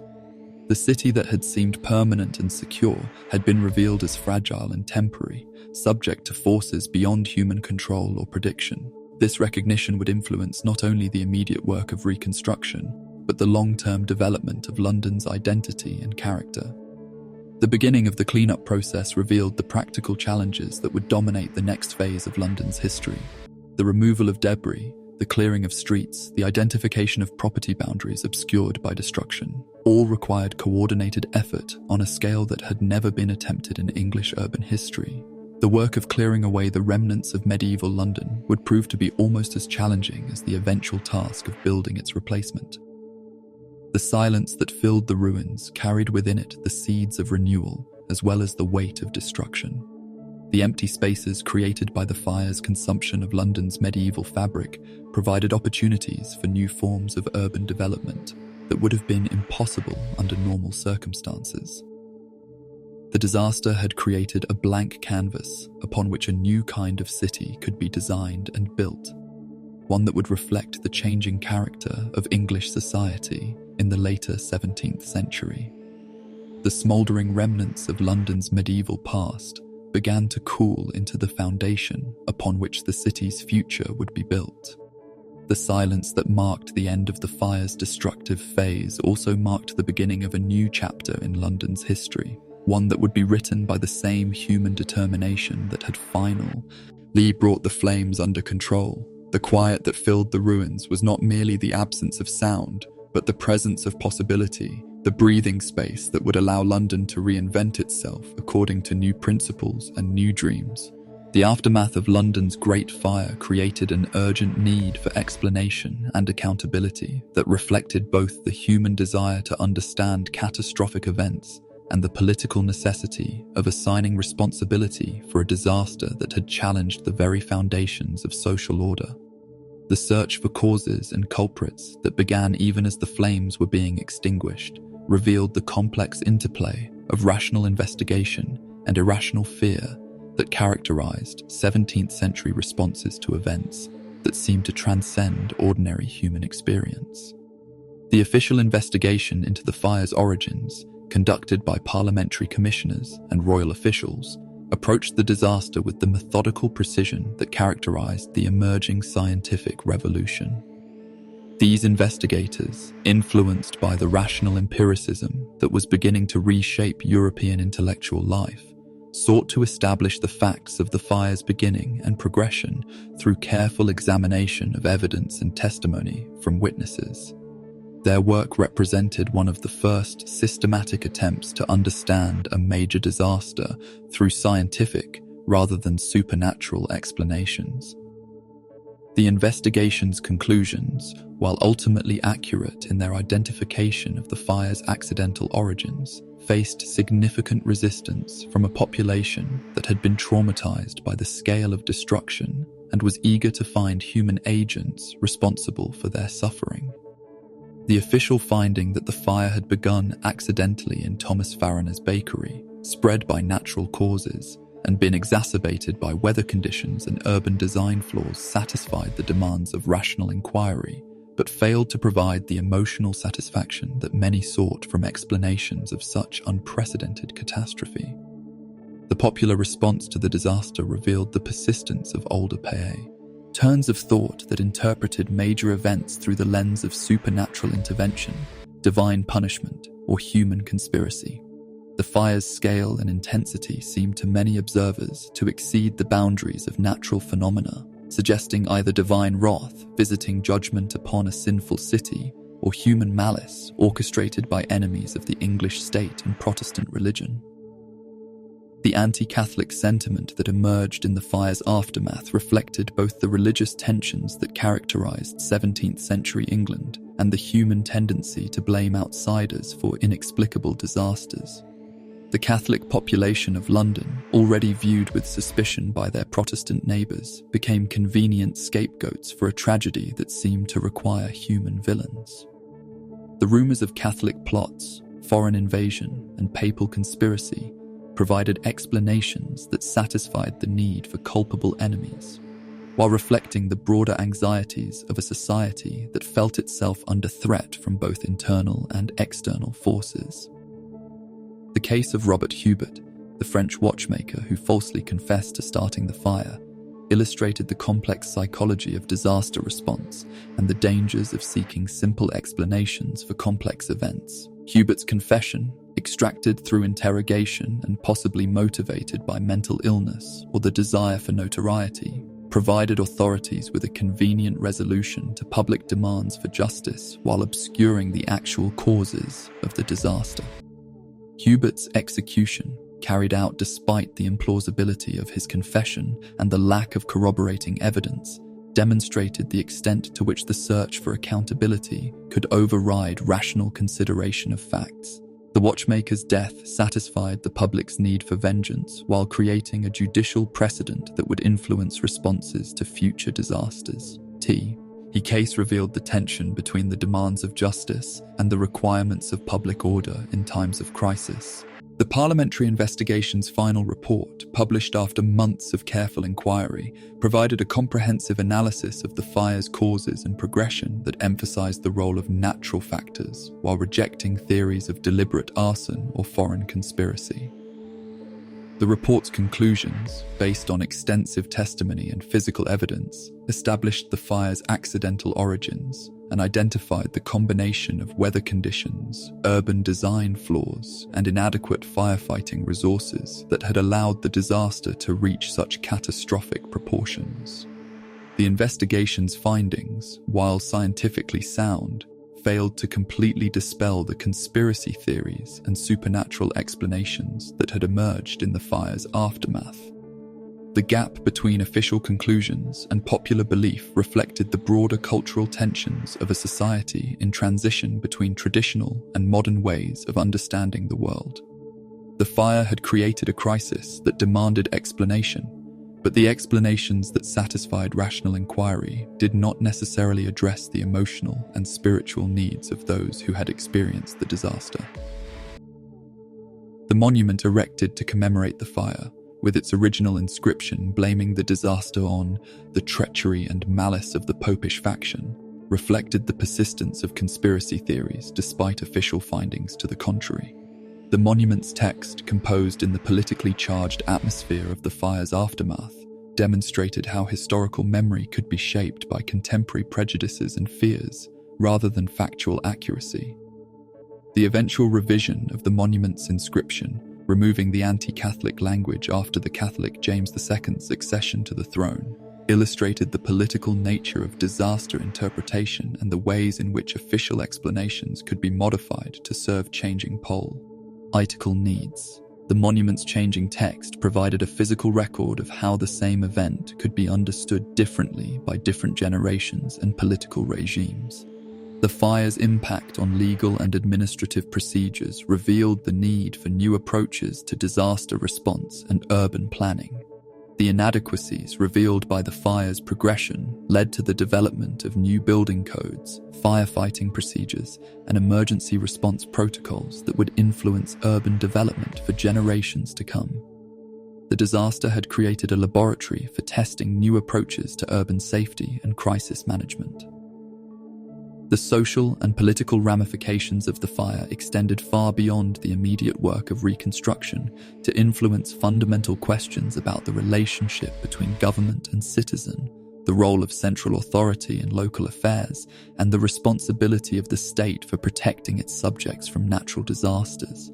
The fire had created precedents for government intervention in urban planning and disaster response that would influence the development of the modern state. The economic consequences of the search for accountability included the establishment of new forms of insurance and risk management that reflected growing understanding of the financial implications of urban disasters. The fire had demonstrated the need for new mechanisms to distribute the costs of catastrophic events and to provide resources for reconstruction and recovery. The fire's place in London's collective memory became a source of both pride and trauma, a defining moment that demonstrated both the vulnerability of human institutions and the resilience of human communities. The disaster's commemoration through monuments, literature, and annual observances created a cultural framework for understanding catastrophe that would influence responses to future crises. The long-term impact of the fire on English society extended beyond the immediate reconstruction of London to influence broader questions about urban planning, building safety, and disaster preparedness. The lessons learned from the fire's progression and the community's response would inform the development of new approaches to urban governance and public safety that would characterize the modern city.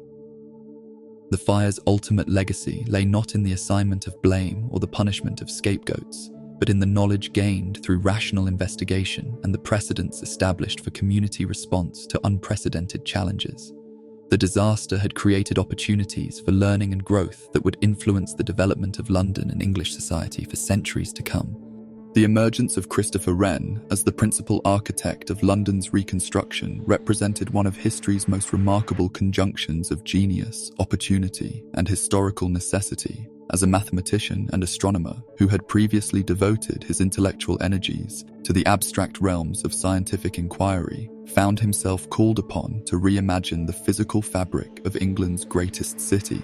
Wren's transformation from academic theorist to practical architect embodied the broader changes that were reshaping English society in the later 17th century, as the scientific revolution began to influence not merely how people understood the world, but how they sought to reshape it according to rational principles. Wren's initial response to the fire's destruction revealed the visionary ambition that would characterize his approach to London's reconstruction. Within days of the fire's extinction, he had prepared a comprehensive plan for rebuilding the city that would have transformed London from a medieval maze of narrow streets and timber buildings into a Baroque masterpiece of geometric precision and architectural grandeur. His design, influenced by the great urban planning projects of continental Europe, envisioned a city laid out according to mathematical principles that would maximize both aesthetic beauty and practical efficiency. The plan that Wren presented to King Charles II represented a radical departure from the organic patterns of urban development that had characterized London for over a millennium. His design featured broad avenues radiating from central focal points, creating vistas that would terminate in monumental buildings designed to inspire civic pride and royal authority. The narrow, winding streets that had facilitated the fire's rapid spread would be replaced by wider thoroughfares that would not only provide better fire protection, but would also create opportunities for the kind of ceremonial urban theatre that characterized the great capitals of Europe. Wren's vision extended beyond mere street planning to encompass a comprehensive reimagining of London's architectural character. His proposals included standardized building designs that would create visual harmony while incorporating improved fire safety measures, a coordinated system of public buildings that would serve both practical and symbolic functions, and a network of churches that would provide spiritual and architectural focal points for the new city's neighborhoods. The mathematical precision that characterized Wren's approach to urban planning reflected his background as a scientist and his conviction that the principles governing natural phenomena could be applied to the creation of human environments. His plan for London incorporated the same geometric relationships that he had studied in his astronomical work, creating a city that would embody the harmony and order that he believed characterized the natural world. The reconstruction of London would become a practical demonstration of the scientific revolution's potential to improve human life. The practical obstacles that confronted Wren's visionary plan revealed the complex realities of urban reconstruction in a society where property rights, established interests, and economic necessities competed with aesthetic ideals and rational planning. The implementation of his comprehensive design would have required the wholesale reorganization of London's property ownership patterns, the displacement of established commercial relationships, and the investment of financial resources that exceeded the capacity of both royal treasury and private wealth. The resistance to Wren's plan came not from lack of appreciation for its beauty or recognition of its practical advantages, but from the enormous complexity of implementing such sweeping changes in a society that remained fundamentally conservative in its approach to property rights and urban development. The fire had created opportunities for transformation, but it had not eliminated the social and economic structures that constrained the pace and scope of change. The compromise that emerged from the negotiations between Wren's vision and London's practical realities created a reconstruction program that incorporated elements of rational planning while accommodating the existing patterns of ownership and development. The new London would be neither the medieval city that had been destroyed, nor the Baroque masterpiece that Wren had envisioned, but a hybrid that combined traditional English urban characteristics with innovations in architecture, engineering, and city planning.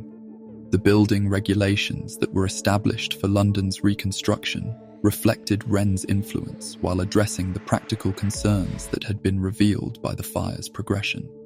The new codes required the use of brick and stone rather than timber for exterior walls, established minimum street widths that would impede the spread of future fires, and created standards for construction quality that would ensure the durability of the rebuilt city.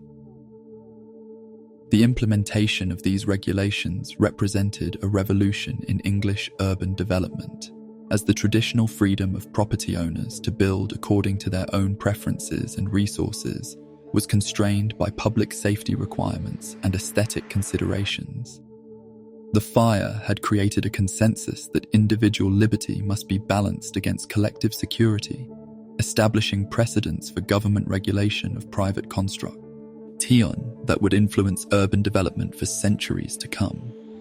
Wren's appointment as Surveyor General of the King's Works provided him with the authority and resources necessary to oversee the reconstruction of London's public buildings, even as his comprehensive plan for the city's street layout was modified or abandoned. His position allowed him to ensure that the new London would at least incorporate the architectural principles that he believed essential to creating a modern city worthy of England's growing international importance. The churches that Wren designed for London's reconstruction represented his most successful synthesis of artistic vision and practical necessity.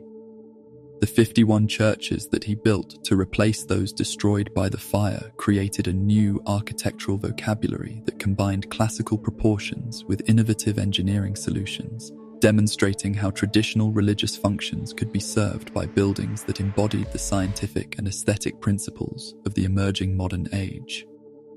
Wren's church designs revealed his understanding of the relationship between architectural form and urban function, as he created buildings that would serve not merely as places of worship, but as landmarks that would help to orient residents and visitors in the rebuilt city. The spires and towers that he designed for these churches created a new skyline for London that would provide visual coherence while celebrating the city's recovery from disaster. The new St. Paul's Cathedral, Wren's masterpiece and the symbolic heart of the reconstructed city, embodied his vision of architecture as a means of expressing both human aspiration and divine glory.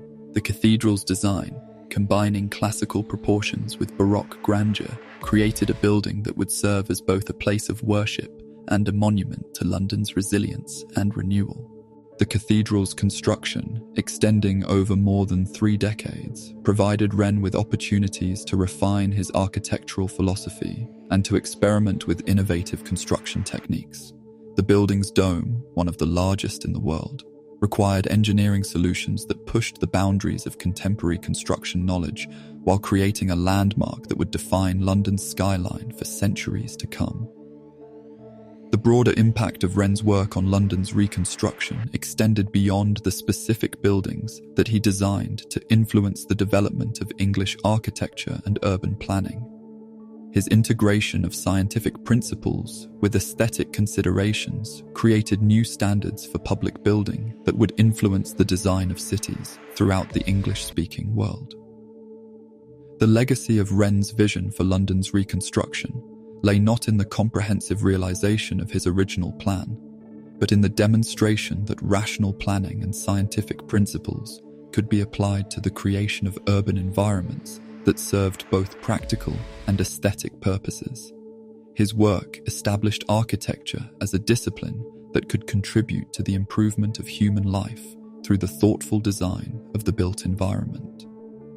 The tension between Wren's visionary ideals and the practical constraints of London's reconstruction reflected broader themes in the development of modern urban civilization. The fire had created opportunities for transformation that exceeded the capacity of 17th century society to realize fully, but it had also established precedents for rational planning and scientific architecture that would influence urban development for generations to come. The new London that emerged from Wren's work represented a compromise between medieval tradition and modern innovation, between individual freedom and collective say, equity between economic necessity and aesthetic aspiration. The city that rose from the ashes of the Great Fire would embody the contradictions and possibilities of an age in transition, serving as both a monument to human resilience and a laboratory for experiments in urban living that would influence the development of the modern world. The practical work of rebuilding London began almost immediately after the fire's extinction, as the city's survivors confronted the enormous task of reconstructing not merely buildings, but an entire urban civilization from the ashes of medieval tradition. The reconstruction represented one of the most ambitious urban renewal projects in human history, requiring the coordination of thousands of individual efforts within a framework of new regulations, innovative technologies, and transformed social relationships that would define London's character for centuries to come. The speed with which reconstruction began reflected both the urgent necessity of providing shelter and employment for London's displaced population and the remarkable resilience of a commercial society that understood the economic imperatives of rapid recovery. Within weeks of the fire's extinction, property owners were clearing debris, merchants were establishing temporary premises, and craftsmen were beginning the work of rebuilding according to the new standards that had been established for the reconstructed city. The new building regulations that governed London's reconstruction represented a fundamental transformation in English urban development, as the traditional freedom of property owners to build according to their own preferences was constrained by public safety requirements and aesthetic considerations. The mandatory use of brick and stone rather than timber for exterior walls, the establishment of minimum street widths, and the creation of standardized building heights reflected a new understanding of the relationship between individual property rights and collective urban welfare. The implementation of these regulations required the development of new trades and industries that could supply the materials and skills necessary for construction according to the new standards. The brickmaking industry, previously a minor component of London's economy, expanded rapidly to meet the enormous demand for fire-resistant building materials. The quarrying and transportation of stone, the training of masons and bricklayers, and the development of new construction techniques all contributed to the creation of a building industry that was fundamentally different from the traditional crafts that had constructed medieval London. The architectural character of the New London reflected the influence of classical design principles that Wren and other architects had adapted to English conditions and requirements. The regular proportions, balanced facades, and harmonious relationships between buildings created a visual coherence that had been absent from the organic development of the medieval city. The new buildings, while conforming to standardized regulations, nevertheless provided opportunities for individual expression within the framework of collective urban design. The reconstruction of London's commercial infrastructure required the rebuilding not merely of individual shops and warehouses, but of entire systems of trade and distribution that had been disrupted by the fire. The Royal Exchange, rebuilt according to Wren's design, became a symbol of London's commercial recovery and a demonstration of the city's determination to reclaim its position as a centre of international trade. The new building, incorporating improved fire safety measures and more efficient spatial arrangements, reflected the lessons learned from the disaster while maintaining the functions that had made London a commercial capital. The rebuilding of London's residential areas revealed the social changes that were occurring within English society as the city recovered from the fire. The new houses, built according to standardized designs and fire-resistant materials, created neighborhoods that were more uniform in appearance but also more democratic in their accessibility to different social classes. The fire had created opportunities for social mobility as traditional patterns of residence were disrupted and new forms of urban living emerged.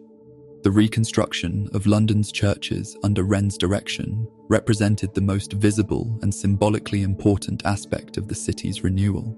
The 51 churches that replaced those destroyed by the fire created a new sacred geography for London that combined traditional religious functions with innovative architectural solutions.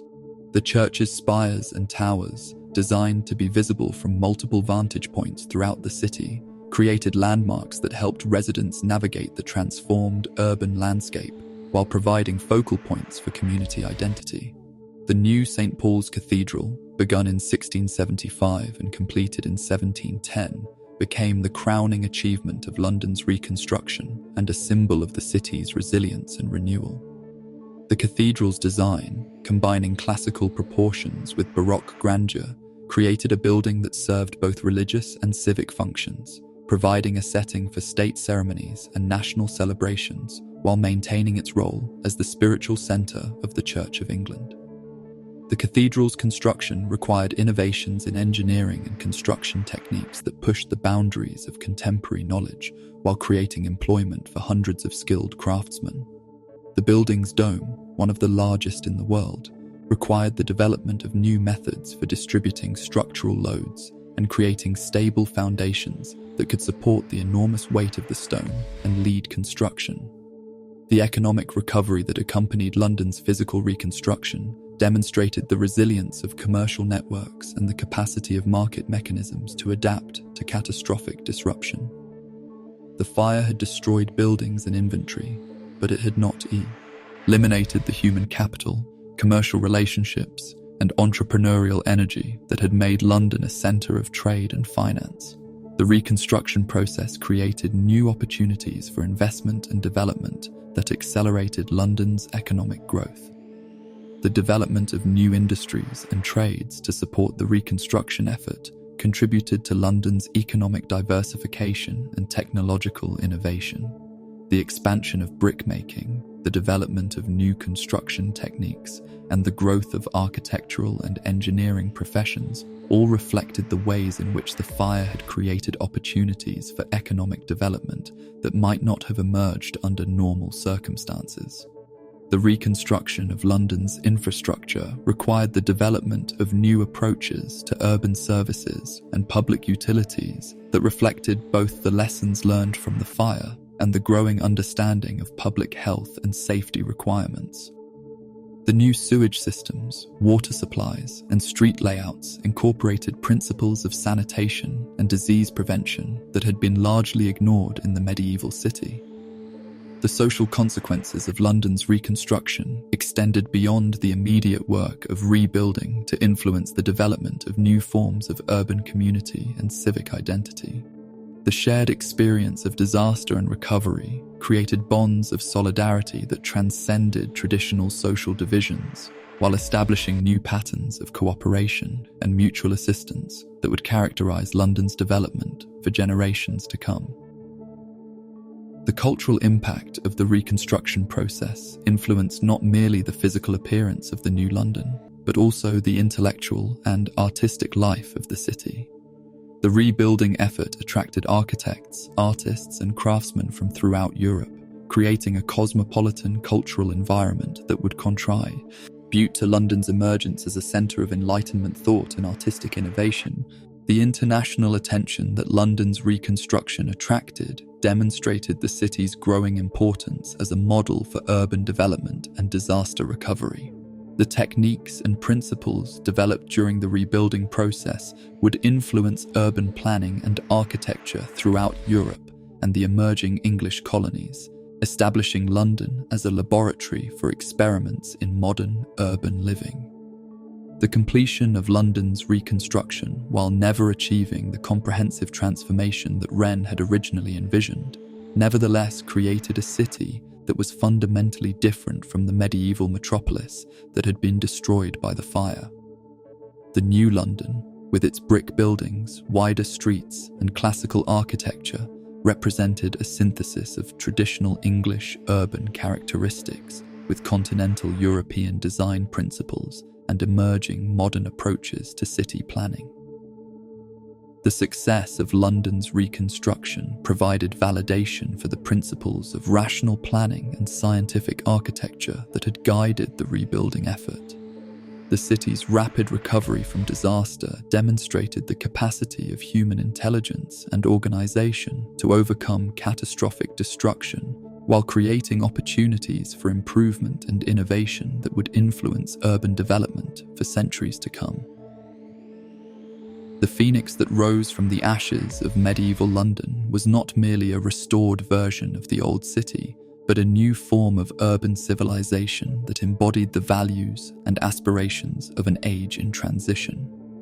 The reconstructed London would serve as both a monument to human resilience and a model for the development of modern cities throughout the English-speaking world.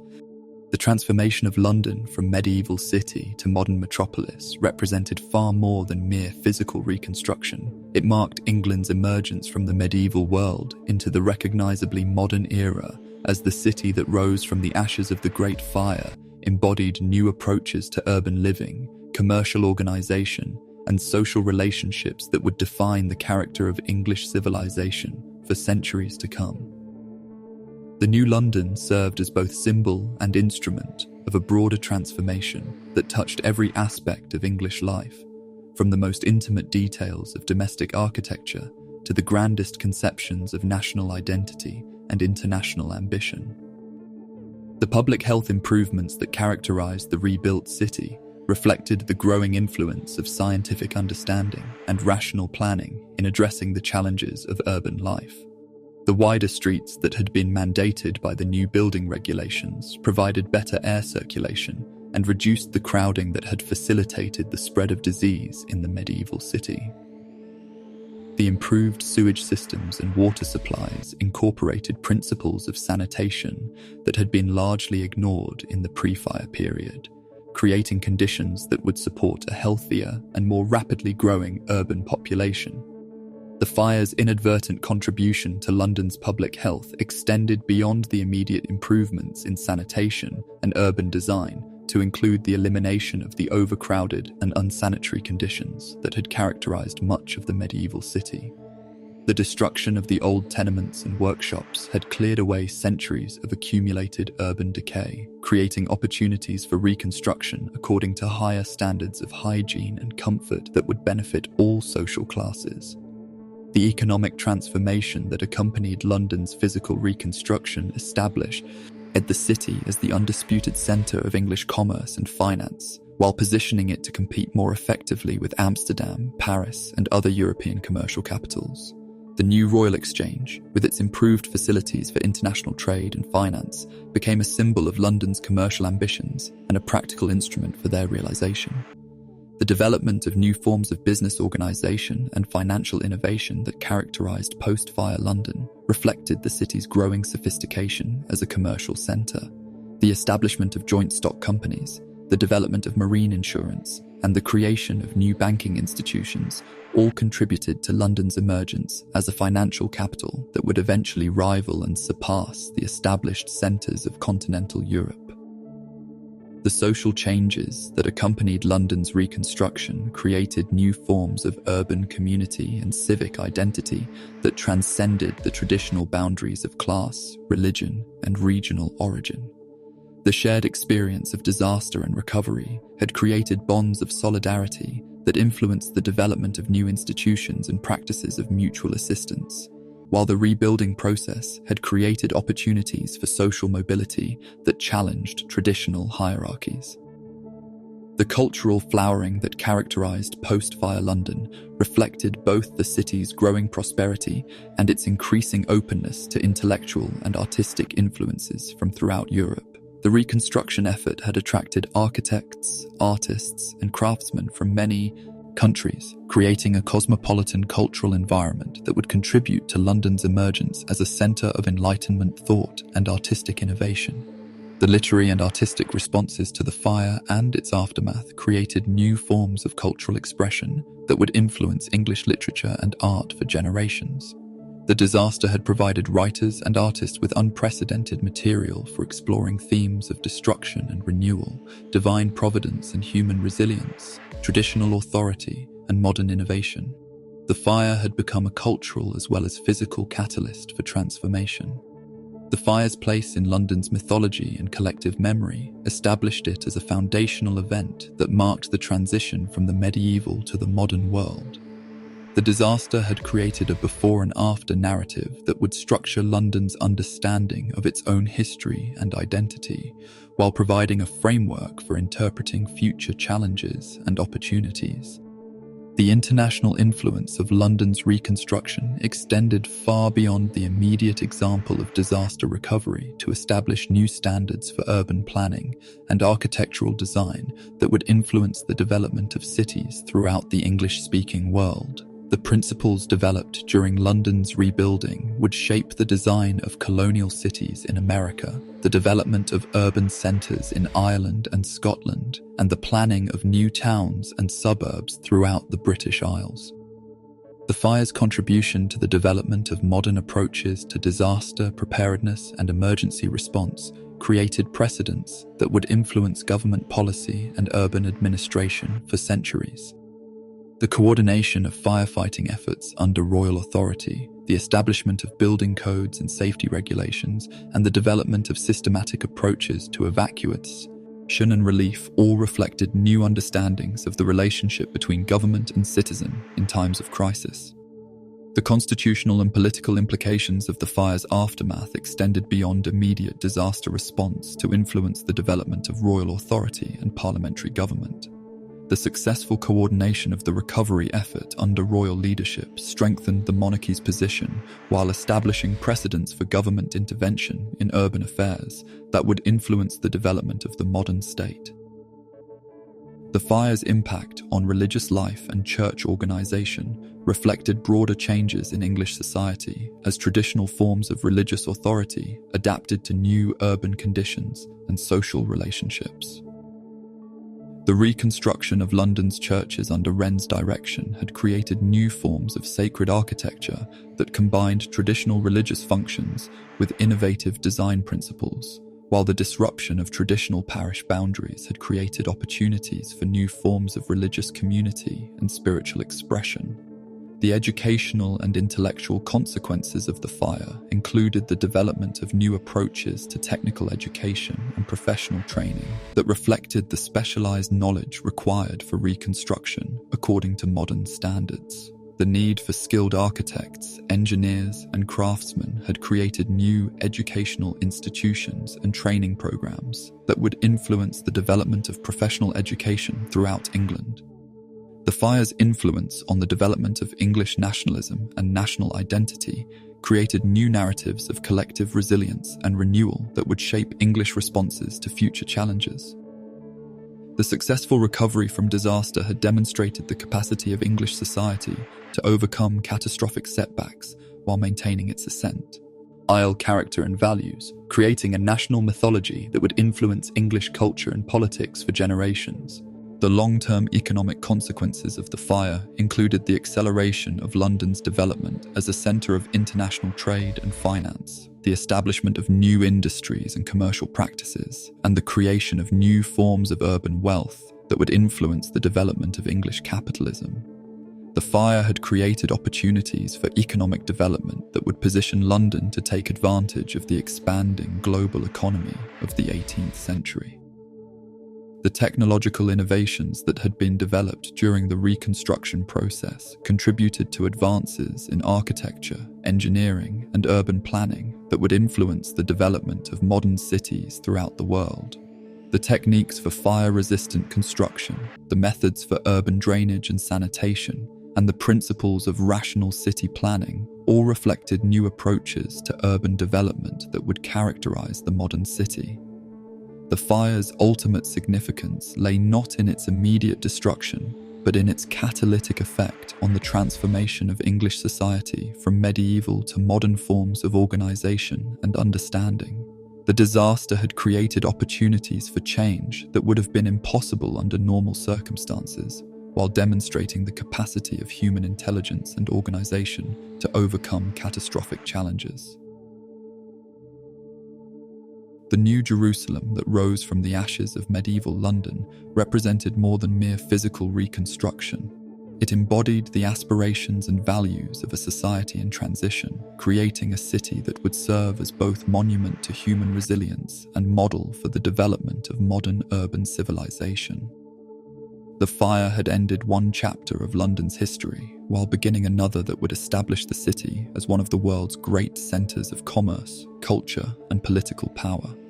The Great Fire of London's enduring presence in the collective memory of English civilization extends far beyond the immediate trauma of destruction and the remarkable achievement of reconstruction, embedding itself in the cultural consciousness as a defining moment that crystallized the transformation from medieval to modern ways of understanding the relationship between human society and the natural forces that shape its destiny. The fire's legacy transcends the boundaries of local history to become a universal symbol of how catastrophic destruction can catalyze renewal, how apparent endings can become beginnings, and how the seemingly permanent structures of human civilization reveal themselves to be temporary vessels for the eternal human capacity for adaptation and growth.